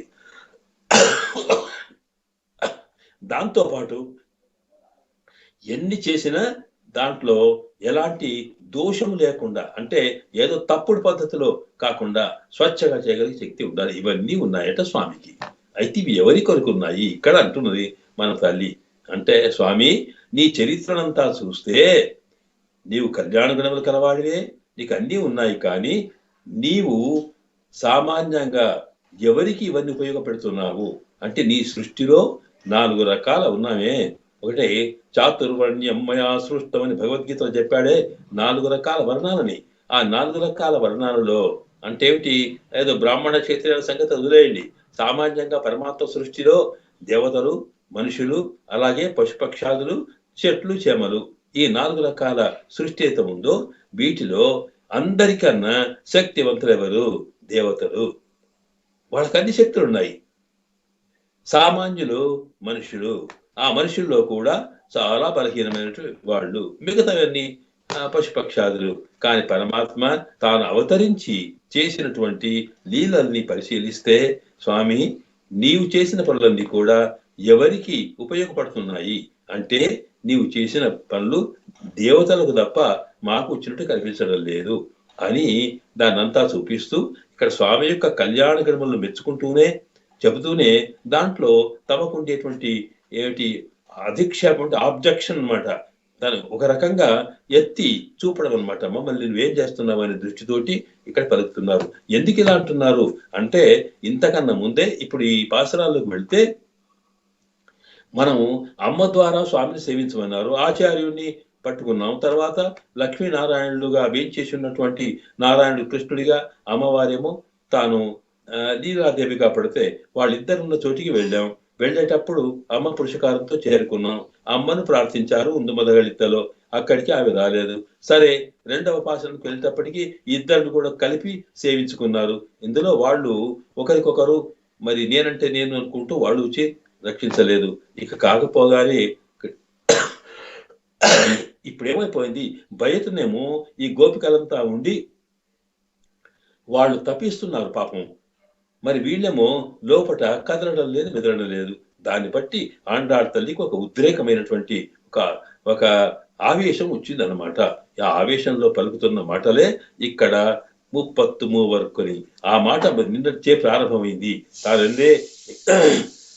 తాను చెప్పేటప్పుడు మనాళనై ఎత్తన పోదుం తుగిలజ వట్టాయిహాన్ ఎత్తన ఏలం పిరవాత్త ఎల్లయ్యాల్ తత్వమన్రు తగవన్రు చెప్పేసింది. ఏం స్వామి, అమ్మా నిన్ను ప్రార్థిస్తున్నామే, నిన్ను నమ్ముకొని మీ దగ్గరికి వచ్చామే, నీ పురుషకారంతో స్వామి చేరుకోవాలనుకో వచ్చినప్పుడు కూడా నువ్వు పట్టించుకోకుండా రమ్మని మేము ప్రార్థించి తలుపు తీయమని అడిగినప్పటికి కూడా తీయకుండా నువ్వు స్వామితో ఆనందం లభిస్తున్నావే, ఇలా ఎంతసేపు అమ్మా, ఎత్తరయ్యేలం నీకు ఎంతసేపు అయినా స్వామిని అనుభవిస్తూ ఉండడమేనా, మరి మా సంగతి ఏమి చూడవా అని అంటూ తాను ఒకసారి కాస్త గట్టిగా మాట్లాడిందే. ఆయన విడిచే స్థితి లేదే నీకు, ఏమాత్రం కూడా విడిచేట్టుగా లేవు నువ్వు అని సహజంగా లక్ష్మీదేవి నారాయణ్ణి విడవకుండా వక్షస్థలంలో ఉండే తత్వాన్ని తాను కాస్త వివరించింది. చెబుతూ తత్వమన్ను తగవన్ను, ఇది నీ తత్వం కాదు, ఇది నీ సరైన పద్ధతి కాదమ్మా, నీ స్వభావమే కాదు, మరి ఇలా ఎందుకు చేస్తున్నావు నువ్వు అని ఒకసారి గట్టిగా మాట్లాడేటప్పటికీ అక్కడికి ఆమె కదలలేదు, తాను తలుపు తీయలేదు. ఆ సంగతి చూసి అయిటప్పటికీ ఇది ఎందుకు చేయలేదు, అన్నప్పుడు ఆవిడనేమో లోపట ఉండి సరే తాను తెలుసుకున్నది వీళ్లకు ఎలాగైనా సరే పరమాత్మ యొక్క అనుగ్రహం కలిగేట్టుగా, కృష్ణ దర్శనం కలిగేట్టుగా చెయ్యాలి. కానీ ఆయనను ఒప్పించాలి కదా. ఆయనను తనవాడిగా చేసుకున్నప్పటికీ కూడా ఆయనకు ఎప్పుడు ఏది చెప్పాలో, ఎట్లా చెబితే ఆయన వింటాడో ఆ దానికోసం ఎదురు చూస్తూ తానక్కడ నిశ్శబ్దంగా కూర్చుందట లోపట. మరి వీళ్ళేమో వీళ్ళకి త్వర ఎక్కువ, తొందర, అనుకున్నది కాకపోయేటప్పటికీ ఆవేశం ఎక్కువ. ఆవేశంతో ఏవేవో మాట్లాడుతున్నారు. మాట్లాడుతుంటే కూడా కఠినమైన మాటలుగా వినిపించినప్పటికీ ఆమె మాతృ హృదయం కనుక లోపట ఉన్న నీలాదేవి సరేలే వాళ్ళేదో పాపం బాధలు అంటున్నారు, అంత మాత్రం చేత నేను బాధపడేది ఏమిటి కనుక ఎలాగైనా కృష్ణుడిని వాళ్ళ దర్శనం చేయించే ప్రయత్నం చేస్తాను అనుకొని సంకల్పంతో ఆవిడ అట్లాగే ఉందట. కానీ అది పట్టించుకోకుండా వీళ్ళు ఏమిటంటే ఆవేశంలో ఎన్నో మాటలు మాట్లాడుతున్నారు ఆండాళ్ళ నాయకత్వంలో. ఇలా జరగడానికి వీలుందా అంటే ఉంటుంది. ఎందుకంటే ఈ త్వర అనేది ఒకటి మనకు వస్తుంది, ఇది కావాలి, దొరుకుతుంది అన్నప్పటికీ కూడా త్వర ఉంటుందే, తొందరపాటు ఏమా ఏమా ఏమా అనే భావన ఉందే, దాంతో పాటు చికాకు ఏర్పడుతుంది, దాంతో పాటు మానసిక వైకల్యం ఏర్పడుతుంది, దాంతో పాటు తమకు దొరకలేదని ఆవేదన ఉంటుంది. ఆవేదనలో ఎన్నెన్నో మాట్లాడతారు. ఇలా మాట్లాడడం సరియైందేనా అంటే వాస్తవానికి దేనికైనా మనకు విశ్వాసం ఉన్న త్వర కూడా చాలా అవసరమే. ఎందుకంటే ఏదో లేదు కూర్చోవడం కాకుండా కావాలి కావాలి తపన ఉండడం తప్పేం లేదు. అలా తపన ఉన్న చోటనే పరమాత్మ మరింత తొందరగా బయలుదేరి వస్తాడట. కనుక అది చెప్పడం కోసం బయట ఉన్న గోపికలకు నాయకత్వం వహిస్తున్నటువంటి గోదామ తల్లి అక్కడ తాను ఒక విధమైన మాటలు పలుకుతూ ఉంది. అయితే ఈ పాసురంలో ఇంతకుముందు పాసురంలో కూడా ఇద్దరిని లేపింది. మొదటనేమో కృష్ణ భగవాన్ని తుహిలజాయ్ ఒకసారి మాట మాట్లాడవయ్యా అని చెప్పి ఆయన పలకకపోతే ఆ తర్వాత అమ్మవారిని అమ్మా నువ్వు అడ్డగిస్తున్నావెందుకు, అలా కాదు చెయ్యకుని ప్రార్థించారు. అక్కడ ఆ ఇద్దరు కూడా శృంగార భావనలో ఉన్నటువంటి స్థితిలో, ఏకాంత స్థితిలో ఉన్న దంపతులను శ్రీయప్పతులు ఇద్దరిని కూడా తాము ప్రార్థించారు. అలా కాకుండా ఇక్కడ రక్షకులుగా ఉన్నటువంటి దంపతులని ప్రార్థిస్తున్నారు అనమాట. అంటే ఏమిటి, సామాన్యంగా సృష్టి స్థితి లయములు అన్నప్పుడు నిన్నటి పాసరంలోనేమో కుత్తు విడక్కెరియా అనే పాసరంలో ఏకాంతత వల్ల అంటే యోగము, ఈ సృష్టి ఎలా చేయాలి, ఏం జరగాలి, మరి ఏం చేస్తామనే ఆలోచనలో ఉండి ఒకరికొకరు మానసికంగా వాళ్ళు కలిసిపోయేటువంటి స్థితిని ఇక్కడ అనుభవించారు నిన్నటి కుత్తు విడక్కరి అనే పాసరంలో. కానీ ఇక్కడ ఏంటంటే సర్వరక్షకుడు అయినటువంటి పరమాత్మను రక్షణ శక్తిని ఒకసారి ప్రార్థిస్తున్నారు. రక్షణ అన్నప్పుడు అది స్థితిలో కానీ, రక్షణలో కానీ, లయములో కానీ ఎప్పుడైనా అమ్మ వెంబడి ఉంటుందట. అందుకొరకే చేసేటప్పుడట పరమాత్మ ఈ లోకాన్ని సృష్టించిన తర్వాత ఇందులో ఏదైనా కొంతమంది ఈ లోకాలు మనం చూస్తాం ఏంటంటే కొందరు ఉన్న వాళ్ళు ఉంటారు, కొందరు లేని వాళ్ళు ఉంటారు, కొందరు విజ్ఞులు ఉన్నారు, కొందరు తెలియని వాళ్ళు ఉన్నారు, కొందరు వికలాంగులు ఉన్నారు, కొందరు మరి అందమైన వాళ్ళు ఉన్నారు. ఇలాగా ఒకడు అందంగా, ఒకడు వికలాంగంగా, ఒకడు తెలియగలవాడుగా, ఒకడు పనికిరానివాడిగా, ఒకడు దరిద్రుడిగా, ఇలాగ రకరకాల సృష్టి వ్యక్తుల్లోనే, మనుషుల్లోనే. ఇలా ఎందుకు చేస్తాడాయన అంటే, అలాగే ఈ ఆత్మలన్నిటికీ శరీరాలు ఇచ్చినప్పుడు కొందరి పక్షులుగా, కొందరు పశువులుగా ఎతికిస్తున్నాడు. ఏమిటి విషమ సృష్టి అనే దానికి సరే, దానికి ఎవరెవరు ఆయన సృష్టి చేయడం మొదలుపెట్టినప్పుడట ఇంతకు ముందు ప్రళయ దశ కన్నా ముందు ఉన్నటువంటి జీవుడు ఏం కర్మలు చేశాడు, ఏం చేశాడో చూసుకొని వాటిని బట్టి తాను వాడి కర్మకు తగినట్టుగా ఫలితాన్ని అనుభవించే శరీరాలు ఇస్తాడు తప్ప వాడి దగ్గర వీడికి ఇది ఇవ్వాలి, వాడికి అది ఇవ్వాలి ఉండదట. అదే ఆ సందర్భంలోనే చమత్కారంగా మన పూర్వాచార్యులు చెబుతూ ఆయననట ఒక శరీరం తయారు చేస్తాడు. చేసిన తర్వాత దాంట్లోకి ఆత్మను చేర్చాలి. ఆత్మను చేర్చే సందర్భం వచ్చినప్పుడు ఒకసారి అమ్మవారి వైపు చూస్తాడట. ఏమంటావని అనేటప్పటికీ ఆవిడేం మాట్లాడదు. మాట్లాడకుండా ఒకసారి బొమ్మను పైకట్టు ఉండదురా. బొమ్మ పైకన్నదంటే అర్థం ఏమిటన్నమాట, ఆయన పర్వాలేదు ఈయన ఉన్నతం జాతిలో పుట్టించవచ్చు అని చెప్పి, ఒకసారి తగ్గిందనుకోండి అక్కర్లేదు అన్నట్టుగా ఉంటుందని చెప్పి యద్భ్రూభంగా ప్రమాణం స్థిరచర రచన తారతమ్యే మురారే అని ప్రార్థన చేస్తారు.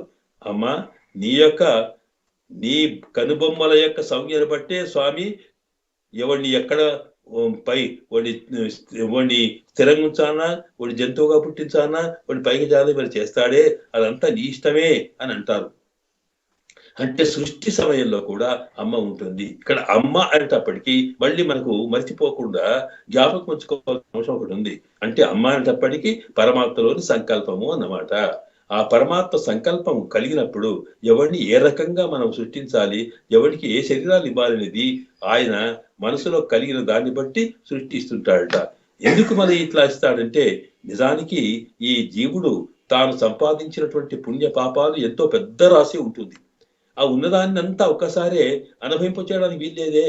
ఒక్కొక్క కొంత అనుభవింపజేయడానికి శరీరాలు ఇవ్వాలి. ఆ శరీరం ఇచ్చేటప్పుడు వీడికి పాపాన్ని ముందు ఇవ్వాలా, పుణ్యాన్ని అందించాలా, లేకపోతే కొంత భాగం ఇప్పుడా అనేటువంటిది నిర్ణయం చేస్తాడు పరమాత్మ. ఇవి మనం చేసుకున్న కర్మ ఫలితాలను బట్టి శరీరం ఇచ్చినప్పటికీ అది ఈ జన్మలోనా మరో జన్మలోనా అనేటువంటి నిర్ణయం తాను చేసుకుంటాడట. కనుక యద్రూపంగా ప్రమాణం అంటే అమ్మ యొక్క సంకల్ప దీన్ని బట్టి అంటే తన సంకల్పం చేసినప్పుడు, అయ్యో పాపం వీడు ఎన్ని పాపాలు చేసినా ఒకసారి మంచి ఈ ఈ ఈ జన్మకి ఈ పుణ్యం చేసిన దృష్టిని పెట్టుకొని దాని ఫలితంగా మంచి జన్మ ఇద్దాం, తద్వారా వాడు బాగుపడవచ్చు అనుకుని ఇస్తాడట. ఇలాగా స్వామి సృష్టి చేసేటప్పుడు కూడా సంకల్ప రూపమైనటువంటి అమ్మవారు ఆయన దగ్గరే ఉంటుంది. ఇక రక్షణలో కూడా ఆవిడనే ఉండాలట. కనుకనే మనకి రక్షణ ఇచ్చే సందర్భం వచ్చినప్పటికీ ఆమె ఏమయ్యా అని ప్రతివాడు రక్షింప చేస్తుంది. కనుక ఇక్కడ రక్షణ కోరుతున్నటువంటి ఈ సందర్భంలో ఈ గోపికలంతా కూడా, అంటే మనం రక్షణ కోరినప్పుడు ఒక్క స్వామిని కాకుండా అమ్మ స్వామి ఇద్దరు కలిసిన పరతత్వాన్ని, శ్రీమన్నారాయణ తత్వాన్నే మనం ప్రార్థించడం అవసరం. అప్పుడే రక్షిస్తారని. కనుక ఈ పాసురంలో బయట ఉన్నటువంటి గోపికలంతా కూడా లోపల ఉన్నటువంటి ఇద్దరిని మరొకసారి ప్రార్థిస్తున్నారు. ఆ ప్రార్థనలో ముందు కృష్ణుడిని ప్రార్థించారు. ఎందుకనకంటే ఇంతకు ముందు అమ్మవారిని కుత్తు విడక్కర్యలు చేస్తే ఆవిడ రాలేదు. కనుక ఆవిడ ఎందుకు రాలేదు అంటే బహుశా కృష్ణుడి యొక్క అనుమతి లేదనుకున్నదేమో. అయినా ఒకటి ఏమిటి కనుక ఆవిడ ఏమిటి మనకు కావలసింది రక్షణ చేసేవాడు కృష్ణుడే కదా, ఆయననే మనం ప్రార్థిద్దాం అనుకొని ప్రారంభం చేశారట. ప్రారంభం చేసేటప్పటికీ ఆ ఆవేశంలో చెబుతున్నారు కనుక ఇక్కడ ఏమన్నారు, 33 అమరర్కు మునిషన్ను కప్పంత విరుక్కు కలియే తుయిలజాయ్. మేలుకో స్వామి, పడుకున్నావా? నీవు బలం పెట్టుకొని పలుకుంటే ఎలా అమ్మయ్యా? లోకాన్ని రక్షించవలసిన వాడివి, రక్షించగలిగిన శక్తి నీలో ఉంది. అలా రక్షించవలసిన వాడివి నీవు పడుకుంటే ఎట్లాగా? పడుకోవడం అంటే పట్టించుకోకపోతే నీ ధర్మం. కనుక తుయిలజాయ్ మేలుకో అని ఆ స్వామిని లేపుతున్నది. అయితే లేపేటప్పుడు ఒకసారి ఇదివరకు కూడా నీవు ఎన్నో పనులు చేశావు, కానీ నీ బలం ఎవరి కోసం ఉందయ్యా? నీకు బలవంతుడు అంటున్నారు, నీవు మాకైతే ఉపయోగపడం లేదు. మేము ఎంతో కాలం నుంచి మేము బయట ఉండి నీకోసం ప్రయత్నం, రక్షించవయ్యా, కాపాడు స్వామి ప్రార్థిస్తున్నామే. మమ్మల్ని కాపాడమంటే ఏమిటి?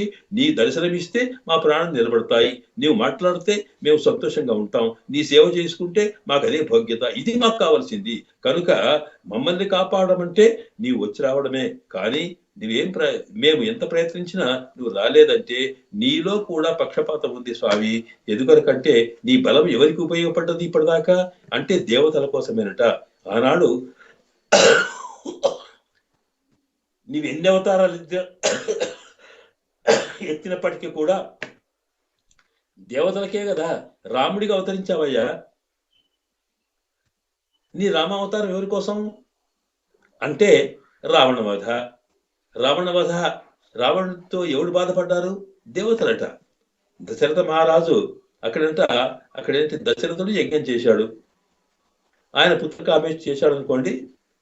అయిపోయిన తర్వాత యజ్ఞ ఫలాలని అందుకోవడం కోసం దేవతలంతా పూర్ణాహుతి సందర్భంలో ఒక చోట చేరుకున్నారట. ఇక్కడ మనం ఒక విషయం తెలుసుకోవాలి. యజ్ఞం అనేది దేవతా ప్రీతి కోసం చేసినప్పుడు ఆ యజ్ఞములో మనం వేసే పదార్థాలు ఉంటాయే, ఆ పదార్థాలు ఎవరికి చెందాలో చెబుతూ మనం స్వాహ అంటాం. నెయ్యి తీసి వేసామనుకోండి, వేసేటప్పుడు స్వాహ ఇది ఇంద్రుడి కొరకు. లేక ధాన్యాలు వేశాం, అగ్నయే స్వాహ అగ్ని కొరకు అంటాం. ఇలాగా ఒక్కొక్క ఏ దేవత వల్ల మనకు ఏ ఫలం కావాలని కోరుకుంటామో ఆ దేవతకు రూపంలో మనం చేసే సేవకే ఇది యజ్ఞం అంటామే. అలాంటప్పుడట ఇక్కడ చేసే ఈ ప్రతి అన్ని కూడా దేవతలకు ముడతాయి. ఎట్లా ముడతాయి అనేది వేరే మాట అనుకోండి. కనుక అవి ఎప్పుడు అంటే యజ్ఞం పూర్తయి పూర్ణాహుతి అయిపోయిన తర్వాత ఆ వాటిని ఆ దేవతలు స్వీకరించి వీళ్ళకి ఏది ఫలాలు కావాలో అది ఇస్తారు అనేది శాస్త్రం. అది పెద్ద శాస్త్రం అనుకోండి, తర్వాత దాన్ని వివరించుకోవచ్చు. కనుక అక్కడికి వెళ్ళినట్టుగా దశరథులు చేస్తున్న యజ్ఞం దగ్గరికి తమ తమ ఫలాలు తమకు ఉండేటువంటి ఏ అయితే ఆహుతులు ఉన్నాయో వాటిని పొందడం కోసం అందరూ వచ్చి కూర్చున్నారట. కూర్చునేటప్పటికి అప్పటికి ఇంకా పూర్ణాహుతి కాలేదు. ఇంకా ఆలస్యం ఉన్నప్పుడు ఏం చేయాలి? సామాన్యంగా లోకల్లో ఏదో ఇంటికి ఒక ఫంక్షన్కి వెళ్తామండి, ఒక వ్రత సత్యనారాయణ వ్రతం జరుగుతుంది ఒక ఇంట్లో. ఆవిడ అందరినీ పిలిచింది. పిలిస్తే వెళ్ళాము. వెళ్ళిన తర్వాత ఇంకా పురోహితుల మంగళారతి కాలేదు, ఇంకా టైం పడుతుంది. అప్పుడు ఏం చేస్తాం? అప్పుడు ఏదో వేసేసి నమస్కారం చేసి కూర్చున్నాక వాళ్ళంతా ఒకరికొకరు పలకరించుకోవడం, మాట్లాడుకోవడం, చివరికి వచ్చేటప్పటికి అప్పటి కరెంట్ టాపిక్స్, అప్పటి సమయంలో ఏ విషయాలు ఉంటాయో రాజకీయమో ఆర్థికంగా వాళ్ళు మాట్లాడుతూ కాలం గడుపుతారు. అది అయ్యేంత వరకు. అలాగే ఈ దేవతలంతా కూడా కలిసి ఇంకా కాలేదు కనుక వాళ్ళు చర్చించుకుంటున్నారు. ఏమిటి చర్చ? అందరికి ఉన్నది బాధ ఒకటే, రావణాసుడి బాధ. వాయుదేవుణ్ణి రావణాసుడు ఇంట్లో పడక గదిలో పెట్టుకుని ఫ్యాన్ బంద్ చేసుకున్నట్టు ఆయన్నే నువ్వే గాలి అన్నాడు. అగ్నిదేవుణ్ణి చెప్పాట, మా ఇంట్లో వంటకు నువ్వే ఉండాలని చెప్పి. అలాగా ప్రతి జలదేవతలు వచ్చింది అన్నాడు. మొత్తం అంటే సమాజానికి కావలసినటువంటి వస్తువులను దానిపుచ్చుకున్నాడంట. అలాంటి అందరు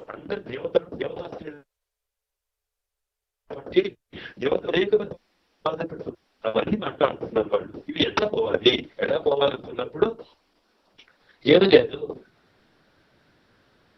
అని అందరూ ఆయన అడిగారు. ఏం చేయాలయ్యా? ఇచ్చే వరాలు ఇచ్చాను కానీ ఇంకా వాడిని తొలగించేటువంటి లక్షణం నాకు లేదు. అన్నిటికీ ఉన్నాడు పరమాత్మ విశ్వదేవుడు, నారాయణుడే చేయగలుగుతాడు అనుకొని దగ్గరికే వెళ్దాము అని అనుకుంటున్నట్ట.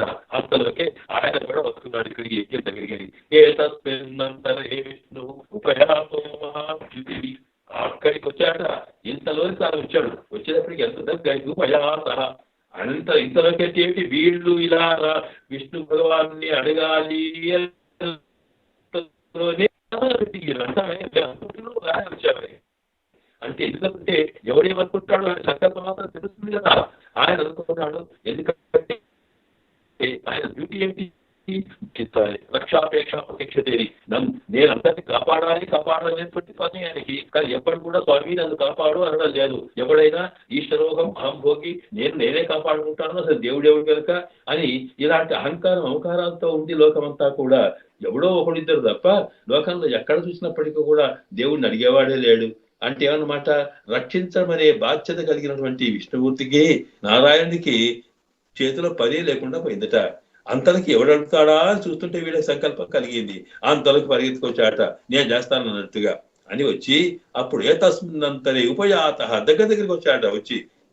వచ్చి ఆ సంతోషంతో ఏమి లేదు స్వామి, మీరు ఎలాగైనా సరే అక్కడ అవతరించి రావడం వద్ద జరగాల్సినప్పుడు ఎంత ఆనందమో ఒక్కసారి ముఖమంతా వెలిగిపోయిందట. ఇంతటి సంతోషంతో తాను ఇక్కడికి వచ్చాడు. ఎవరి కోసం వచ్చాడని రామావతారం? దేవతల కోసం. కనుక స్వామి నువ్వు దేవతలు రక్షిస్తావు. 30 దేవతలు ఎంతమంది అంటే 33 దేవతలు అంటారు. 33 దేవతలు అంటే సామాన్యంగా దేవతలు 33 కోట్ల మంది ఉన్నారని మనం చెప్పుకుంటాం. మూలమైనటువంటి దేవతలు శాస్త్ర ప్రకారము 33. అంటే దాంట్లో ఏకాదశ రుద్రులు అని 11 మంది, అలాగే 12 ఆదిత్యులని 12 మంది, దాంతోపాటు అష్ట వసువులు అని 8 మంది, 2 అశ్విని దేవతలని, ఇలా మొత్తము 33 మంది ఉంటారు. ఈ 33 యొక్క వర్గమునికే 33 కోట్లు. అంటే కోటి అంటే వర్గం అని కూడా అర్థం అవుతుంది. కనుక 33 కోట్ల దేవతలు ఉన్నారని చెబుతారు. ఇక్కడ ఏమన్నాడు? నువ్వు ఎందుకు వెళ్ళావు? 33 అమరర్కు. అమరర్ అంటే ఆ దేవతలు రక్షించడానికి వెళ్ళారు. నువ్వు నీ అవతారాలు ఎత్తింది వాళ్ళు ఎంతమంది? 33 కోట్ల మంది. అంటే ఎంతమంది? మేము ఎంత కాపాడుతుంటే, ఎంత నేను ప్రార్థించినా నువ్వు రాలేదే మా రక్షణ కోసం. మేమేమిటి 5 లక్షల మందిమే కదా, నీకు నీకు చూస్తే మాకు అనిపిస్తుంది నీకు నెంబర్ ముఖ్యమైనట్టుంది, ఎంత ఎక్కువ మంది ఉంటే అంత కాపాడాలన్నట్టుగా ఉన్నావేమో, మేము తక్కువ వాళ్ళ మమ్మల్ని పట్టించుకోవడం లేదా అని ఒక ముప్పత్తు మూవర్ అంటే మమ్మల్ని పట్టించుకోకపోవడానికి అతనికి ఉండేటువంటి చేసిన లీలల్ని వాటిని ఒక ఏంటి అధిక్షం అంటే దాన్ని కాస్త ఒకసారి వాటిని వ్యతిరేకించిన రూపంలో మాట్లాడుతున్నారు అనమాట. అంటే 30 కోట్లు ఉంటేనే రక్షిస్తావు, లేకపోతే లేదన్నమాట. లేదా అమరరు వాళ్ళెవరు? నువ్వు రక్షణ అంటే ఎవరికి కాదండి, ఎవడు బలహీనుడో వాడిని రక్షించాలి, ఎవరికి ఆపత్తు ఉంటుందో వాడిని రక్షించాలి. వాళ్ళకేంటండి ఇక్కడ లోకంలో మేము ఉన్నాము, ఈ లోకంలో ఉన్న మా అందరూ మేము ఎలాంటి మృత్యువులో ఉన్నవాడు, మాకెప్పుడు భయం మృత్యు భయమే, ఎక్కడేమవుతుందో ఎప్పుడు పోతాము అని. కనుక మనకు మర్త్యులం అని పేరండి. కనుక మేము ఎప్పుడు ప్రార్థించినా కోరేటప్పుడు మమ్మల్ని దీర్ఘాయుష్మంతులుగా కాపాడు స్వామి అని కదా కోరేది. మరి వాళ్ళకేంటి అమరులు అంటే అమృతం తాగిన తర్వాత వాళ్ళకి మృత్యువే లేదట. మరి అలాంటి సావు లేని వాళ్లకు అసలు లోకంలో భయం అంతా దేనికి ఉంటుంది? సాగుతోటే కదండి. రోగం వస్తే భయం, చస్తామేమో భయము, యాక్సిడెంట్ అయితే చస్తామేమో భయము. అసలు భయమే, ఈ సావు భయమే లేకపోతే లోకంలో ఎవడికి వినేవాడు కాదు. మరి అలాంటి స్థితిలో ఉన్న మాకు ఈ భయాన్ని పోగొట్టగలిగేటువంటి రక్షణ నువ్వు చేయాలా? అలా కాకుండా అమరరు అంటే వాళ్ళకి ఏంటంటే వాళ్ళకి సావు భయం లేని వాళ్ళకు నువ్వు చేసేది కనుక వాళ్ళ కోసం చేశావు స్వామి, నీకు లెక్క చూస్తే మా మీద పట్టింపు లేదు. మరి వాళ్ళెవరు? అమరరు పురుష దేవతలు, స్త్రీ దేవతలను, దేవతా స్త్రీలని వాడు అప్పుడు చెరబట్టి ఎక్కడ ఉంచుకున్నాడు. మరి వాళ్ళ రక్షణ కోసం వెళ్ళావు అంటే మగవాడిని రక్షిస్తావు, ఆడవాళ్ళని కాదన్నమాట. వాస్తవానికి తనను తాను రక్షించుకోగలిగే శక్తి పురుషునికి ఉంటుంది, కానీ మేము అబరులమయ్యా, మరి అలాంటి వాళ్ళు కాదే. లేదా వాళ్ళంతా శ్రీమంతులు, మేమేమో పశువుల కాపర్లము, కనుక నీవు శ్రీమంతుడిని రక్షిస్తావు తప్ప పశువుల కాపర్ని రక్షించవా? ఇదేనయ్యా ముప్పత్తు మూవర్, అమరర్ అంటే అర్థం ఇదన్నమాట అని అంటూ, వాస్తవానికి ఈనాటి సమాజంలో మనకు కనిపిస్తున్నటువంటి ఆలయాల్లో కానీ భగవత్ సన్నిధుల్లో కానీ దాని నిర్వహణ చేస్తున్నటువంటి వ్యక్తులు జరుపుతున్నటువంటి లక్షణాన్ని, ఆ స్వభావాన్ని చాలా చోట్ల మనకు అమ్మ ఇక్కడ చూపిస్తూ ఉన్నది. ఎక్కడ పోయినా విఐపీస్ కుంటే ప్రాధాన్యత సామాన్యంగా ఉండేవాడికి ఉందా అండి? ఏ చెట్టు కిందన పట్టాడు, ఎక్కడో పోతాడు, వాడి గురించి అడిగేవాడు లేడే. పరమాత్మను అడగాలి. ఇప్పుడు ఎవరు అడగాలి? వాడు కాదు. స్వామి నువ్వు ఎందుకు ఇలా చేస్తున్నావు? ఉన్నవాడికేమో నీవు అన్ని రకాల సౌకర్యాలు చేస్తావు, లేనివాడు నీ కోసం తప్పించి వచ్చి నీ దర్శనం కలిగితే చాలుతున్న వాడిని ఎన్ని కష్టాలు పెడుతున్నావయ్యా అని అంటున్నారే.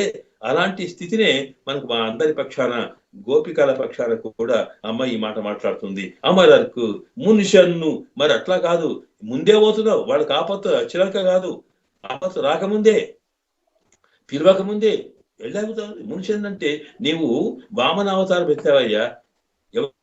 ఆ ఇంద్రుడికి ఏదో వాడికి రాజ్యం పోయిందట, దేవతలకు రాజ్యం పోయింది. పోయినంత మాత్రాన అక్కడి నుంచి నిన్ను తక్కువ చేసుకొని వాళ్ళకన్నా ముందే ఆ దేవతల వెళ్ళి, ఇంద్రాది దేవతలు వెళ్ళి బలిచక్రవర్తితో పోట్లాడమని పెట్టుకోకుండా ముందే నువ్వు వెళ్ళి ఆయన అడిగి భిక్షగాడిపై ఆయన రకాల నీవు బ్రహ్మచారి విషయంలో ఉండి ఆయన 3 అడుగుల భూమి అడుక్కొని పోయినావే. ఎవరి కోసం చేశావు నువ్వు అంటే అక్కడ దేవతల కోసమేనట. కనుక మునిషన్ను అని చెప్పి ముప్పత్తు మూవరన్షన్ను ఇంత చేసే కప్పంత విరుక్కుం. ఎందుకు పోయినావంటే వాళ్లకు కప్పం అంటే కంపం అంటే భయం. ఆ భయం పోగొట్టడానికి, దేవతల భయం పోగొట్టడానికి చేశావు, కానీ మా భయం పోగొట్టడానికి నువ్వు వస్తున్నావా? వాళ్ళ భయం ఏంటి?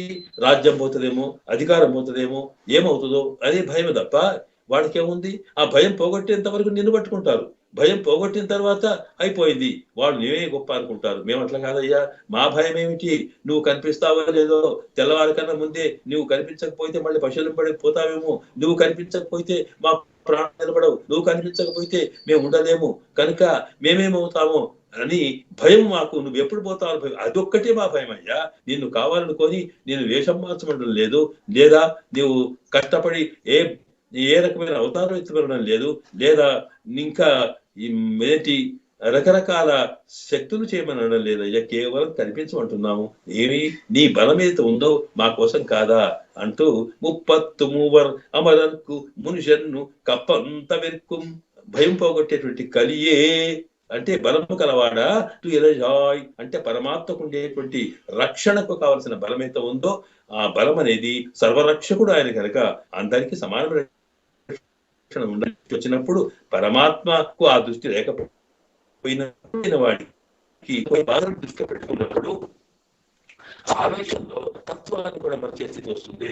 అందువల్ల ఇక్కడ నుంచి స్వామి మనం రక్షించరామయ్యా అని అంటూ వాళ్ళంతా వాళ్ళకు కావాల్సిన ఫలాలు కోరుతారు. మేము నీ క్షేమాన్ని కోరేవాళ్ళమయ్యా కనుక నీవు రమ్మని చెప్పి నీ బలము దానికి ఉపయోగపడాలి అంటూ ఈ బలం ఎందుకున్నది అని చెబుతూ సర్వేశ్వరుని యొక్క బలం అనేది ఉన్నవానికి లేనివాడికైనా సరే అందరిని రక్షించగలిగేటువంటి దానికోసమే సంకల్ప బలము లేకపోతే కార్యాన్ని చేయగలిగే బలము కళ్యాణ గలవాడు సర్వేశ్వరుడు అనేది ఆ వాక్యాలు చెప్పడం జరిగింది. 33 అమరర్కుం ఋషన్నుం కప్పంతవిర్కుం కలియేతుయాయ్ అలాగా శప్పముడయాయి రక్షణ చేయడమే నీ పని, సృష్టి చేయడం బ్రహ్మదేవుని పని, లయం చేయడం పరమశివుడి పని. వాళ్ళందరికీ అంతర్యామిగా ఉండి నువ్వు చేస్తున్నావు, కానీ రక్షణకు నువ్వు డైరెక్ట్ గా నీవే వచ్చేస్తున్నావు అన్నప్పుడు అలాంటి రక్షణ చేస్తాట. ఆ రక్షణ శప్పముడ అంటే రక్షణ కలవాడు. ఆ రక్షణ అంటే ఏమిటి? నిన్ను నీవు రక్షించుకుంటున్నావు, నీవు మమ్మల్ని రక్షిస్తున్నావు. చూచారా ఇక్కడ? అంటే సామాన్యంగా పరమాత్మ నీవు నన్ను రక్షించు అని మనం కోరుతాం తప్ప పరమాత్మ నువ్వెట్లా రక్షింపబడతావని మనం అలాంటిది లేదు ఇక్కడ. సామాన్య కృష్ణావతారంలో ఎన్ని రకాల రాక్షసుల వల్ల హాని కలిగినా తనను తానే ఎదుర్కొని రక్షించుకున్నాడు. కానీ ఎప్పుడు కూడా ఏ నందగోపుడో లేకపోతే ఇంకెవరో వచ్చి ఆయన రక్షించలేదు. రక్షించకపోవడం కాగా అది ఆపత్తు జరిగిన తర్వాత అయ్యయ్యో ఎట్లయిపోయింది అని అప్పుడు భయపడడం తప్ప మరొకసారి మళ్ళీ జరుగుతుంటే మళ్ళీ అదే పని. కనుక తనను తాను రక్షించుకోవడంలో తన బలము, అలాగే తాను రక్షించుకుని మన కోసం మనను రక్షిస్తూ ఉన్నాడు. అలాంటి రక్షణ కలవాడు కనుక శప్పం ఉడయాయ్ అది కూడా ఆర్జవత్వమట అన్న మాట తప్పేవాడు కాదు. ఆయనకుంటే నీ లక్షణం అది. కానీ మరి ఆ రక్షణలో మేము చేరమా? నీకు సామాన్యమైనటువంటి రక్షణ చేయడంలో మాకు కుదరదా స్వామి అంటూ అలాగే ఆర్జం ఉన్నదిన్నట్టుగా నీలో పరమాత్మకు ఉండవలసిన లక్షణం అది. మనకు సామాన్యులకి పరమాత్మకు ఉన్న తేడా మనం ఒక మాట ఒకటి అనుకుంటాం, ఒకటి చెప్తాం, ఒకటి చేస్తాం. ఇది సమాజంలో ఉండే లక్షణం. కానీ ఇవన్నీ లేకుండా ఉన్నవాడే నిజమైనటువంటి మహాత్ముడు. ఆ మహాత్ములకు అంతర్యామిగా ఉన్నవాడే పరమాత్మ. కనుక స్వామి నువ్వు ఏదంటావో అది చేస్తావు, ఏది చేస్తావో అది మాకు చూపిస్తావు. మరి అలాంటి రుచుత్వం నీలో ఉందే. మరి ఉండేదానికి మాకు ఒకటే నిదర్శనం ఏమిటో తెలుసా అంటే ద్రౌపదిని రాయబారానికి వెళ్లే ముందు కౌరవులతో ఏం మాట్లాడమంటావు, సంధి చేసుకోమంటావా అంటే ద్రౌపది చెప్పిందే, నాకు దుశ్శాసనుని యొక్క నాకు అవమానపరిచినటువంటి దుశ్శాసనుడికి కౌరవ సైన్యం నాశనం అయిపోయి నా కళ్ళకు సంతోషం కలుగుతుంది కనుక యుద్ధం జరిగేట్టుగా చేయమన్నట్టుగా సూచిస్తే తప్పకుండా అక్కడ మాట ఇచ్చావు. జౌ పతేత్ పృథివీ శీర్యేతు అని భూమి ఆకాశం కింద పడిపోయినా సరే, భూమి ముక్కలైపోయినా సరే, పనికి రాకుండా అయినా సరే, హిమాచలం హిమవత్ పర్వతాలు కూడా ముక్కలు ముక్కలైనా సరే, సముద్రాలు ఎండిపోయినా సరే, నమే మోహో వచో భవేత్ ద్రౌపదితో చెబుతూ అమ్మా నేను మాట ఇచ్చానంటే ఎట్టి పరిస్థితుల్లో కూడా అది విఫలం కాదు అని ఇచ్చావు. ఆ రకంగానే యుద్ధం చేశావు స్వామి, నీలో అది ఉంది. మరి మాకు కూడా మాట ఇచ్చావే, తెల్లవారి కన్నా ముందు మీరు మా ఇంటికి రండి, మనం అంతా వచ్చి ఏంటి యమును స్నానం చేద్దామన్నావే, మరి అవి ఎక్కడ పోయింది స్వామి? ఆ రుజుత్వం అనేది ఉన్నవాడికేనా, మా సంగతి లేదా అన్నట్టుగా చెప్పముడయాయ్ తిరలుడయాయ్ ఎదుటివాడిని ఎదుర్కోగలిగే పరాక్రమం నీకు ఉన్నది కనుక అలాంటి అంటే తన భక్తులకి ఏమైనా సరే, వాళ్ళకి ఎలాంటి అయినా ఆపత్తు కలిగితే వాళ్ళు ఎంతటి వాళ్ళైనా సరే ఎదుర్కోగలిగేటువంటి వాళ్ళను భక్తుల రక్షణ కోసం వాళ్ళ మీద పరాక్రమించగలిగే శక్తి నీకున్న స్వామి. మరి మా విషయంలో నువ్వు ఎందుకు పట్టించుకోవడం లేదు? చెప్పముడయాయ్ తిరుడయాయ్ శత్తార్క వెప్పం కొడుకు నీకు ఎవరైతే శత్రువులో ఆ శత్రువులకి ఒక భయాన్ని కలగజేసి వాళ్ళ వినాశం కలగజేసేటువంటి శక్తి కూడా నీకు ఉన్నది. మరి మా విషయంలో మేము శత్రువులు కాదే, మాకుండే భయాన్ని నువ్వు ఎందుకు పోగొట్టకూడదు అని అడుగుతున్నాను అనమాట. అయితే ఇక్కడ పరమాత్మకి శత్రువులు ఎవరు? పరమాత్మకి శత్రువులు ఉన్నారా? నమే ద్వేషోస్తి నా ప్రియ భగవద్గీత ఎత్తాడు. నాకెవరు నావాడు పరవాడు తేడా లేదయ్యా, అంతా నావాళ్లే కదా అన్నవాడివి నీకు ఇందులో శత్రుత్వం ఏమిటి? మిత్రత్వం ఏమిటి అని అనుకోకు. ఎందుకంటే అక్కడ ఒక సంఘటన, భారతంలోని సంఘటన చెబుతారు ఇక్కడ. ఏంటంటే రాయబారానికి వెళ్ళాడు కృష్ణుడు. వెళ్ళిన తర్వాత దుర్యోధన్ వెళ్ళేటకు ముందు మొదలు ధృతరాష్ట్రుడు సంజయునితో అడుగుతాడు, చూడు కృష్ణుడు వస్తున్నాడు, సంజయ నీకు కృష్ణుని తత్వం బాగా తెలుసు కదా, కృష్ణుడిని మనవాడిగా చేసుకోవాలనుకుంటే ఏం చేయాలి అని అడుగుతాడు అనమాట. సరే ఆయన ఏదో సమాధానం చెబుతాడు. ఆ విషయాలు దుర్యోధనుడికి కూడా తెలిసిన తర్వాత దుర్యోధనుడికి ఒకటే ఆలోచన, ఏమి లేదు, వచ్చిన వాడిని బాగా అరుచుకోవాలి, మంచిగా భోజనం పెట్టాలి, ఆయన అనుకున్నది ఇచ్చేస్తే అయిపోయాయి, వాడు మనవాడు అవుతాడు అనుకొని, అందులో కృష్ణుడు ఆయనకి ఏమయ్యా కావాల్సింది వెన్న ముద్దలు, అవి పెడితే అయిపోయాయి అనుకున్నాట. అనుకొని ఆ కృష్ణుడు రాగానే ముందు మాట్లాడబోతే చెప్పాట, అలా కాదు మాట్లాడిన తర్వాత మాట ముందు భోజనానికి వెళ్ళండి అన్నట. విందుకు ఎందుకనకంటే ఎక్కడికన్నా వెళ్ళిన తర్వాత మనం ఏదో వ్యవహారం చేయదలుచుకుంటే అక్కడ ఇంట్లో భోజనం చేసాం అనుకోండి సగం సమాప్తం అవుతుంది, ఎందుకంటే అయ్యో మొహమాట పెరుగుతోంది. అలాంటిదే ఇక్కడ చూశాడు దుర్యోధనుడు. ఆ ప్రయత్నం చేస్తే సరే నువ్వు అన్నట్టుగా ముందు భోజనమే కానీ కానీ అనుకుంటూ దుర్యోధను వదిలేసి, భీష్ముడిని వదిలేసి, ద్రోణుని వదిలేసి, అందరిని దాటి చివరకు విదురుని ఇంటికి పోయినాడే. విదురుని ఇంట్లో సరే వాడు పెట్టింది ఏదో చూచుకున్న విదురాన్నాని భూజే, ఆ చాలా మంచి శుభమైన ఆ అందమైనటువంటి భక్తితో పెట్టినటువంటి వాటిని ఏదో పుచ్చుకున్నాడు, అదంతా వేరు. వచ్చిన తర్వాత దుర్యోధనుడు అడిగాట, ఏవయ్యా ఏమిటి ఇంత మంచి భోజనం నేను పెడితే నువ్వు కాదనకుండా అక్కడెక్కడికి పోయినావు, నువ్వు అక్కడ ఏముంది కనుక అడిగాట. అని మరి మా దగ్గర ఎందుకు నువ్వు తినలేదు అంటే, దుషదన్నం నభోక్తవ్యం దుషంతంచ నభోజయేత్. నీకు తెలియదా శాస్త్రం, ఎవడైతే శత్రువును పెట్టి తినకూడదు, ఇది శాస్త్రం. ఎందుకంటే వాడు ఏం పెడతాడో తెలియదు కనుక మనకు పడిరాని వాడి దగ్గర భోజనం చేయకూడదు. సరే అది మంచిదే. దుషంతంచన భోజయేత్, ఎవడైతే శత్రువో వాడికి మనం కూడా అన్నం పెట్టకూడదట. వాడు పెడితే తినకపోవడం సరే, మనం మంచి వాళ్ళమే కదా, మనసు బాగానే ఉంది కదా. మరి ఇలాంటప్పుడు మనము వాడికి ఎందుకు పెట్టకూడదు? వాడికి శత్రువు అయితే మిత్రుడైతే ఇంటికి వచ్చిన వాడు అతిథి, అలాంటి వాడికి పెట్టి మనం పెట్టాలి. కానీ పెట్టకుండా వీడు నా శత్రువు అనుకొని పడినాని వాడు అనుకొని అన్నం పెట్టకూడదు మపుతామా, ఇది మర్యాద కాదా అనుకోకూడదట. ఎందుకంటే వాడు వస్తే పెట్టకూడదు. ఎందుకు పెట్టకూడదు అంటే వీళ్ళు మంచి మనసుతో పెట్టినా బుద్ధితో పెట్టినా ఏమవుతుంది, వానికి అనుకోకుండా ఏదైనా ఇంకా వేరే కారణంగా ఏదైనా అనారోగ్యం ఏర్పడింది అనుకోండి, అప్పుడు ఏమంటారు, వీడి పడిదారి వాడు ఏం పెట్టిండు ఇలా జరిగింది అంటారు. కనుక అటువంటి అపవాదు రాకుండా ఉండాలనుకున్నప్పుడు తనకు మానసికమైన కలియని చోట అటువంటి వానికి భోజనం పెట్టకూడదు ఉంది కనుక దుషదన్నం నభోక్తవ్యం దుషంతంచ నభోజయేత్. కనుక నేను నీ దగ్గర తినలేదయ్యా అన్నాడు. ఇదేమిటి స్వామి, వాస్తవే కావచ్చు, శత్రువులకు దగ్గర తినకూడదు అంటావు, కానీ నీకు నాకే శత్రుత్వం అయ్యా, మేము పాలివాళ్ళము, పాండవులకు మాకు ఉన్నది అసలు రాజ్యం గురించిన సమస్య కనుక మాకు పడి రాకపోతే నువ్వు వాళ్ళకు చుట్టమే మాకు చుట్టమే స్వామి. అయినప్పుడు మరి నువ్వు మమ్మల్ని శత్రువులుగా ఎందుకు అనుకుంటున్నావు నువ్వు అంటే, పాండవాన్ దుషసే రాజన్ మమ ప్రాణాహి పాండవాహ, నువ్వేం చేస్తున్నావు, నాకు పాండవులను ద్వేషిస్తున్నావు. ఆ పాండవులు ఎవరో తెలుసా, మమ ప్రాణాహి, నాకు పంచ ప్రాణములు ఎలాగో పాండవులు 5గురు కూడా నా ప్రాణాలు లాంటి వాళ్ళు, వాళ్ళకి ఏది జరిగినా నా ప్రాణహాని జరిగినంతే భావిస్తాను నేను. కనుక నాకు వాళ్ళకు శత్రువు అంటే నాకు శత్రువే. ఎందుకంటే పరమాత్మకి భగవంతునికి శత్రువులు మిత్రులు ఉండరు, కానీ తన భక్తులకి శత్రువులు ఎవరో వాడు శత్రువులట. వాడికి ఏ ప్రమాదం జరిగినా తను సహించడు. అందువల్లనే ఆయనకి అటువంటి శక్తి ఉంది కనుక రాలేదన్నమాట. కనుక ఇక్కడ ఏంటంటే శత్తార్క వెప్పం కొడుక్కు మిమలాతు ఇలజ అయినప్పుడు శత్తారుడు శత్రువులకి భయాన్ని కలగజేసే స్థితి. ఇన్ని చేసిన విమల అంటే ఏ దోషం లేనడట. ఏం దోషం లేకపోవడం, ఏది న్యాయమో ఏది కాదో తాను చూచి చేస్తాడు. అది శత్రులైనా సరే. అంటే తనకు భక్తులైన వారికి, తన ప్రాణం లాంటి వాళ్ళకి వీడు ఆపత్తు చేస్తున్నాడంటే తప్పకుండా వాడికి శిక్షించాల్సిందే. అందువల్ల ఎవడు మేలు చేస్తాడో వాడు చేయడు. కనుక శత్రుత్వ మిత్రుత్వాన్ని బట్టు మంచి ఏదో చెడేదో, ధర్మం ఏమిటో అధర్మం ఏమిటో తెలిసి చేస్తాడు కనుక ఆయన చేసే పనుల్లో ఎలాంటి దోషం లేదు.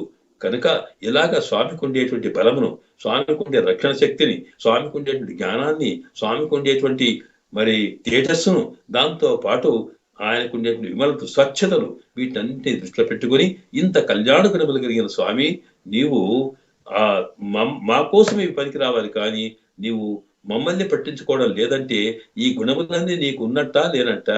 వీటికి అపకీర్తి రాదయ్యా. ఎన్ని చెప్తాడు, ఇంత బలమైనప్పటికీ కూడా ఈయన పరమాత్మ పాపము ఎంత కష్టపడ్డారు వాళ్ళు పశువుల కాపర్లు, పాపం అపరులు, స్త్రీలు అసలు పట్టించుకోలేదే అనేటువంటి అపకీర్తి నీకు వస్తుంది కదా. అపకీర్తి కూడా మేము సహించలేదు స్వామి.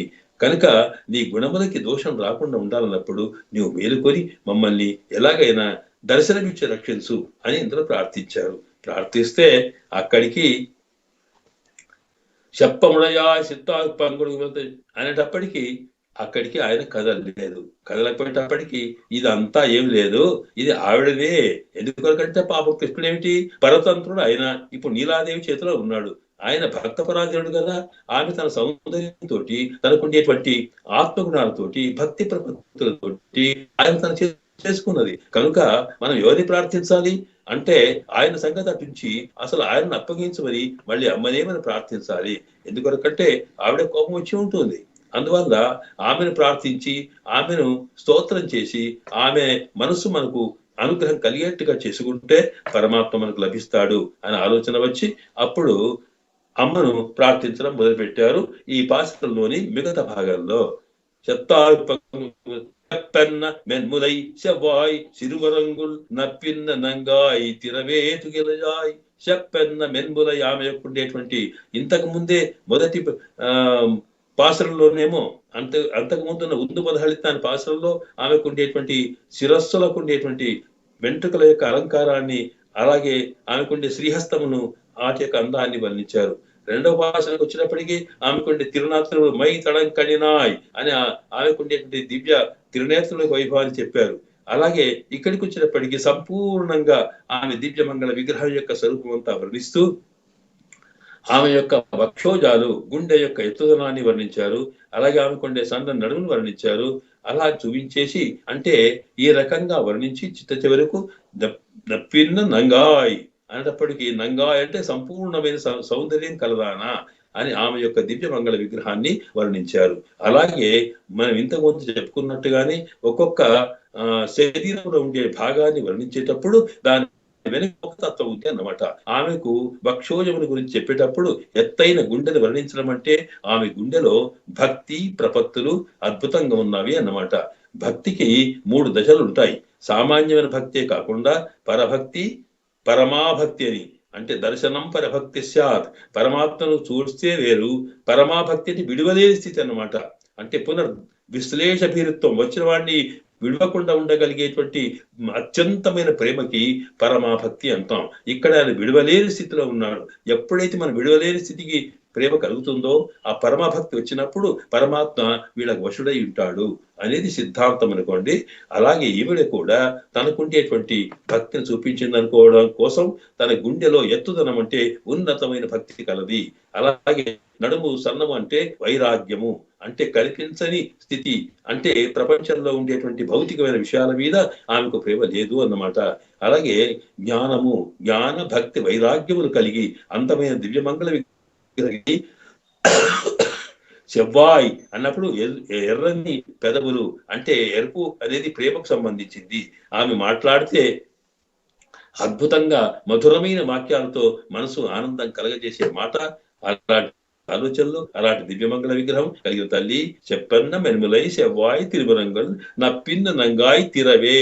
తిరవై అంటే శ్రీదేవి లక్ష్మివే, నువ్వు అమ్మా వేరే కాదు, నీవు లక్ష్మీదేవివే. అందుకనికి ఇక్కడ మనం ఏమన్నాం, నీలాదేవిని లక్ష్మీ అంశతో అవతరించింది అన్నామే. ఆండాళ్ళ తల్లి స్పష్టంగా చెప్తుంది ఇక్కడ, ఈమె ఎవరో కాదు, లక్ష్మీ స్వరూపమే. నప్పిన్న నంగాయ్ తిరవే ఇలజాయ్, నువ్వైనా మేలుకొని ఆ స్వామిని మాకు అప్పగించు అని ప్రార్థించారన్నమాట. అంటే ఇక్కడ మనకి ఈ 3 పాసురాల్లో లక్ష్మీదేవి యొక్క సాక్షాత్కారం కలిగించింది ఆవిడ. మనిషికి భగవత్ సాక్షాత్కారం కలిగేటప్పుడు ఒకేసారి పరమాత్మది దేవత సాక్షాత్కారం కావచ్చు, దేవి సాక్షాత్కారం కావచ్చు, పరమాత్మ సాక్షాత్కారం కావచ్చు. ఏది కలిగినా తపస్సంపన్నుడికి, ధ్యానం చేసేవాడికి మొత్తం సంపూర్ణమైన సాక్షాత్కారం ఒకసారి కలగదు. ఎందుకు కలగదంటే అది కనిపించిన తర్వాత ఆనందాన్ని తట్టుకునే శక్తి ఈ జీవికి ఉండదు. మనకుండే గుండెకి ఒక పరిమితమైన శక్తి మాత్రమే ఉంది. ఆనందం మించితే గుండె ఆగదు, దుఃఖం మించినా ఆగదు. కనుక అలాగా ఏమాత్రం ప్రమాదం రాకుండా ఉండడం కోసము నెమ్మదిగా నెమ్మదిగా సాక్షాత్కరించడం అనేది ఇందులో కనిపిస్తుంది. కనుకనే మనకు ముందు మదలిత్త అనే దాంట్లో అమ్మవారి యొక్క దివ్యమంగళ విగ్రహం యొక్క కొంత భాగము, అలాగే కొత్త విళక్కెరియా అనే దాంట్లో కొంత భాగము, ఇక్కడ సంపూర్ణంగా నంగాయ్, నంగాయ్ అంటే సంపూర్ణమైన దాన అన్నమాట. అలాంటి దాన్ని ఇక్కడ దర్శింపచేసి అమ్మవారి యొక్క సాక్షాత్కారం చేసి అమ్మకు వాళ్ళు నమస్కారం చేస్తూ ఆమెను స్తోత్రం చేస్తూ ఆమెకు ప్రపత్తి చేస్తూ, అమ్మా నీవు మా స్వామిని మాకు కృప చెయ్యు అనేటువంటి ప్రార్థన ఇక్కడ చేశారన్నమాట. అంటే ఈ పాశరంలో ఒకవైపు స్వామిని మరొక వైపు అమ్మగారిని ఇద్దరిని కలిపి కూడా స్తోత్రం చేశారు. ఈ చేసినప్పుడు ఇప్పుడు ఈ అమ్మ ఆమెకు మనసు ఆగలేక అడిగింది, ఏం కావాలి మీకు, ఎందుకు ఇంత ప్రయత్నిస్తున్నారు అని అడిగితే, ఉక్కమున్ తట్టొళియం తన్మనాళనై ఇప్పోదే ఎమ్మై నీరాటి, మేము స్నానం చేయదలుచుకున్నాం కదా, ఆ స్నానానికే కావలసినటువంటి పరికరాలను ఇవ్వు అన్నారు. ఏం కావాలి మీకు? ఉక్కవం, ఒక విసనకర్ర రావాలి. విసనకర్ర అంటే ఫ్యాన్ లాంటి విసురుకోవడానికి. తట్టొళియం, ఒక అద్దం కావాలి. తట్టొళి అంటే ఒళి అంటే కాంతి, తట్టు అంటే తట్టుకునేది. మనకుంటే మన ముఖం నుంచి వచ్చేటువంటి కాంతులు దాని మీద రిఫ్లెక్షన్ అవుతాయి కనుక దానికి తట్టొళి అని పేరు అన్నమాట. ఉక్కం అంటే ఉక్కపోతను తీసేసింది కనుక దానికి ఫ్యాన్, ఏది విసనకర్ర అని అర్థం. ఉక్కమున్ తట్టొళి ఎంతందు అవి ఇచ్చి ఉన్మనాళనై, నీ భర్త ఉన్నాడే ఆ పరమాత్మను కూడా మాకు ఇచ్చి ఆయనతో స్నానం చేయించమని కోరుతున్నామన్నారు. ఇదేంటి, సరే మరి ఇంతసేపు వచ్చింది మీరు వచ్చిన అర్థం కోసమో లేకపోతే చిన్న విసనకర్ర కోసమేనా అని అంటే, మరి ఇవన్నీ దేనికి అంటే ఆయనతో స్నానం చేయాలి. ఉన్మనాళనంటే నీ భర్తను, నీ భర్త అంటే అర్థం ఏంటమ్మా? సామాన్యంగా ఏ స్త్రీ అయినా తన భర్తను మరి ఇంకొకరికి అప్పగిస్తుందా? ఇదేంటి అశ్లీలము అంటే అలా కాదు. ఇది సామాన్యంగా లోకల్లో ఉండే భర్తల విషయం కాదు. ఇక్కడ ఈయన పతిం విశ్వస్య ఆత్మేశ్వరగం శివమచ్యుతం నారాయణం, నారాయణుడు సకల లోకాలకి కూడా అధిపతి కనుక సకల ఆత్మలకు ఆయన్నే పతి. మొత్తము సకల లోకానికి సకల ఆత్మలకు భర్త ఆయన. మిగతా స్త్రీ ప్రాయమితరం జగత్తు, మిగతా లోకమంతా కూడా మిగతా ఆత్మలంటే తనకి భార్య లాంటి వాడు కనుక పరమాత్మ నీ ఒక్కదానికే కాదు అందరికీ కావలసిన వాడు కనుక నీవు ఒకదానివి అనుభవించకుండా మా అందరికీ కూడా స్నానం చేయొచ్చు. స్నానం అంటే భగవద్గుణ అనుభవము, పరమాత్మ యొక్క సేవలో కలిగే ఆనందము. అంటే ఏమిటి, సంసార తాపత్రయులు పోవాలి. స్నానం చేసినప్పుడు ఉడకపోత వస్తే చల్లటి నీళ్ళల్లో స్నానం చేస్తే ఎలాగా ఆనందం కలుగుతుందో, అలాగే స్నానం చేసినప్పుడు ఒంటి మైలపోయితే పరిశుభ్రత ఎట్లా కలుగుతుందో, అట్లాగే పరమాత్మ యొక్క దివ్య సన్నిధిలో సేవ చేస్తే మనకు సంసారంలో కలిగేటువంటి తాపత్రయాలు నాశనం అవుతాయి. అలాగే స్వామి నామస్మరణ చేస్తే మనలో ఉండేటువంటి మనసులో ఉండే దోషాలు పోతాయి. ఇలాగా మానసిక దోషం పోవడం, ఆనందం కలగడం అనేది స్నానము. కనుక పైకి స్నానం అని చెప్పిన స్నానం అంటే ఇక్కడ అర్థము మొత్తం మార్గశిర మాసంలో చేసే స్నానం అంటే భగవద్గుణ అనుసంధానము, పరమాత్మ యొక్క సేవ చేయడం, కృష్ణతత్వంలో లీనమవడమే ప్రధానము. కనుక ఇవి కావాలనుకున్నప్పుడు ఏం చేయాలి అంటే కృష్ణుడి దగ్గర ఉన్నప్పుడు మనకి ఆనందం కలిగేట్టు చేయమన్నారు అనమాట. అయితే ఇక్కడ ఏంటి, ఈ తట్టొలి అంటే ఏమిటంటే దీనికి ఒక తత్వం చెప్పారు. పరమాత్మ ఎక్కడుంటాడు అంటే మంత్రాధీనంతో దైవతం అన్నమే. నారాయణుడు కృష్ణుడే నారాయణుడే కృష్ణ రూపంలో వచ్చాడు కనుక ఆ నారాయణుడి తత్వం ఎందులో ఉంది? నారాయణ మంత్రం, దాని తిరుమంత్రం అంటామే అష్టాక్షరి మంత్రం అన్నమాట. ఈ అష్టాక్షరి మంత్రంలోనే స్వామి యొక్క తత్వం ఉన్నది. ఆ దాన్ని నీవు నాకు ఉపదేశించమని శ్రీదేవిని మనం ఆచార్య రూపంలో చూస్తాం. ఎందుకంటే మనకు ద్వయమంత్రం అనుసంధించే దాంట్లో గురు పరంపరలో వెళ్ళినప్పుడు విశ్వక్సేనాయ నమః అని తర్వాత శ్రీయై నమః శ్రీధరాయ నమః అంటామే. ఆ శ్రీయై అన్నప్పుడు శ్రీదేవి కూడా ఆచార్యుడే. శ్రీధరుడు అన్నప్పుడు ఏమిటి, శ్రీతో కూడుకున్నవాడు, వారికి సర్వేషాం ప్రథమాచార్యుడు, అందరికన్నా మొదటి ఆచార్యుడట. కనుక శ్రీధరుడు అని దాంట్లో ఇక్కడ అమ్మతో కూడుకున్నటువంటి నీలాదేవితో కూడుకున్న కృష్ణుడు శ్రీధరుడు, ఆయనకు నమః, ఆయనకు ప్రపత్తి చేయడం అన్నమాట. కనుక ఆ తర్వాత వచ్చేది ఏమిటి, మంత్రము. ఈ గురు పరంపర తర్వాత వచ్చేది అష్టాక్షరి మంత్రం. అష్టాక్షరి మంత్రంలో మనకు ఓం నమః నారాయణాయ అనే 3 వాక్యాలుంటే, ఓం అంటే అర్థం ఏమిటి, ఈ ఆత్మ సర్వరక్షకుడైన సర్వ సృష్టి లైవలకు మూల కారణమైన శ్రీయప్పతి శ్రీమన్నారాయణుడికే చెందినది. ఆయన ఇష్టం వచ్చినట్టే వాడుకోవాల్సింది అంతే తప్ప మరొకటి లేదు. అంటే ఈ ఆత్మ యొక్క స్వరూపం చెప్పింది అనమాట. అంటే దాని యొక్క నేచర్ ఏమిటి, మనకుంటే ఆత్మ స్వతంత్రమైనది కాదు, ఇది పరమాత్మ సొత్తు లాంటిది అనే భావననే స్వస్వరూపం అంటాం. అంటే ఆత్మతత్వాన్ని చెప్పడం. ఈ ఆత్మతత్వాన్ని చెప్పడం అనేది ఎట్లా తెలుస్తుంది? నా ముఖం నాకు ఎట్లా ఉందో తెలియాలనుకుంటే అద్దంలో చూడాలి. అద్దం చూస్తేనే ఓహో నేను ఇట్లా ఉన్నానా అని ఎట్లా అనిపిస్తుందో, అలాగే ఓం అనేటువంటి ఆ మంత్రంలోని మొదటి శబ్దాల్లో అర్థం తెలుసుకుంటే తద్వారా ఈ ఆత్మ యొక్క స్వరూపం ఏమిటో తెలుస్తుంది. కనుక మన ఆత్మస్వరూపం తెలవడానికి ముఖము శరీరం యొక్క స్థితి తెలవడానికి అర్థం ఎలాంటిదో, ఆత్మస్వరూపం తెలవడానికి ఓంకారం అనేటువంటి ప్రణవం యొక్క అర్థం తెలుసుకోవడం అవసరం. అది చెప్పాలన్నమాట. అది దానికి అర్థం లాంటిది. అది ఉన్నది.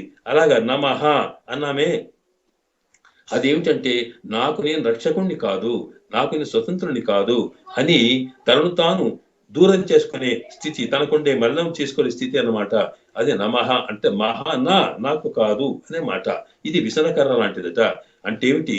విసనకర్ర ఎలాగా ఉక్కపోస్తుంటే విసురుకుంటుంటే హాయి కనిపిస్తుందో అలాగా మనకుండేటువంటి చెమటలు పోవడానికి ఉపయోగపడుతుందో అట్లాగే ఇక్కడ కూడా నేను నాది అహంకార మమకారాలతో కలిగి ఉండి నేనే అన్ని చేసుకుంటాను అనేటువంటి భావనను దూరం చేస్తుందట నమః, నేను కాదు మరి అనేది. కనుక ఇది విసనకర్రతో పోల్చడం.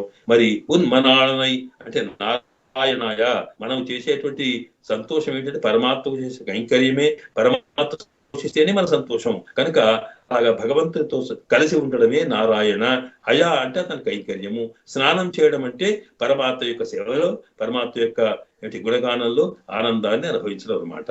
ఇలాగా ఈ ఉక్కము తట్టొడియం తందు ఉన్మనాళనే అనే దాంట్లో పైకేమో అద్దము, అలాగే విసనకర్ర, అలాగే కృష్ణుడు చెప్పినప్పటికీ కూడా మాకు సంసారానికి ఉత్తరణ చేసి మోక్షానందాన్ని కలగజేసేటువంటి అష్టాక్షరి మంత్రంలో ఉండే మూడు మాటల యొక్క అర్థాన్ని బోధించి మమ్మల్ని ప్రపత్తికి స్వరూపికి తగినట్టుగా చేయమని ప్రార్థించడం దీంట్లో తత్వం అన్నమాట.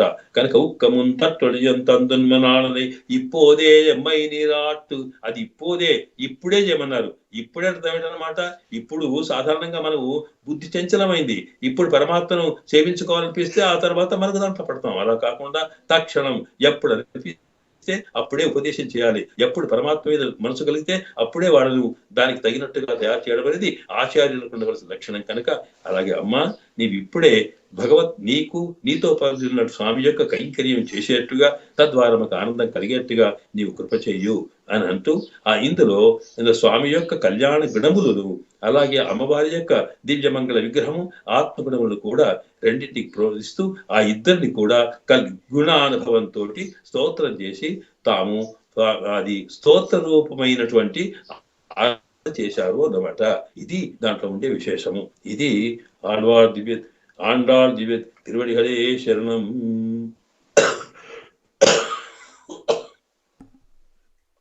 முப்பத்து மூவரமரர்க்கு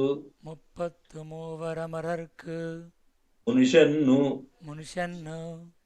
கப்பம் தவிர்க்கும் கலியே துயிலெழாய் செப்பமுடையாய் திரளுடையாய் செத்தார்க்கு வெப்பங்கொடுக்கும் பலா துயிலெழாய் செப்பன்ன மென்முலை செவ்வாய் சிறுமருங்குல் நப்பின்ன நங்காய் ரவே துயிலெழாய் உக்கமும் தட்டொழியும் தந்து உன்மனாளனை இப்போதே மை நீராட்டேலொரம்பாவாய்.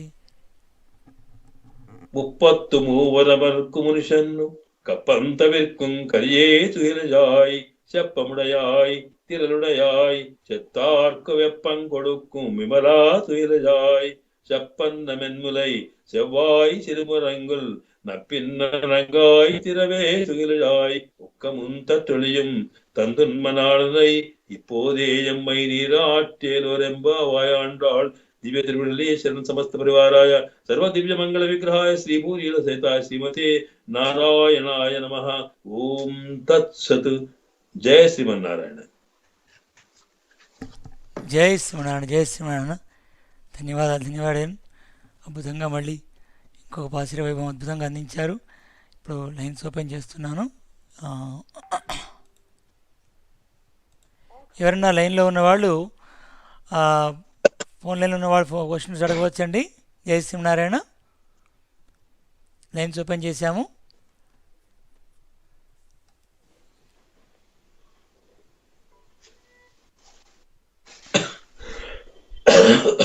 ఎవరైనా స్వామివారి సందేహాలను తెలుసుకోవచ్చండి లైన్ లోపల ఉన్న వాళ్ళు.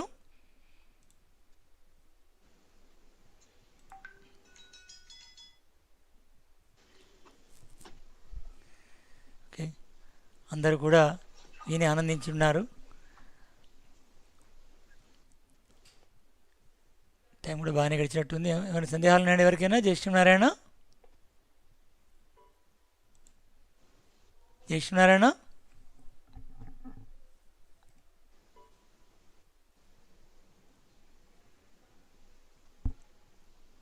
ఓకే, సరే మనం ఇంతటితో ముగించుకుందాం.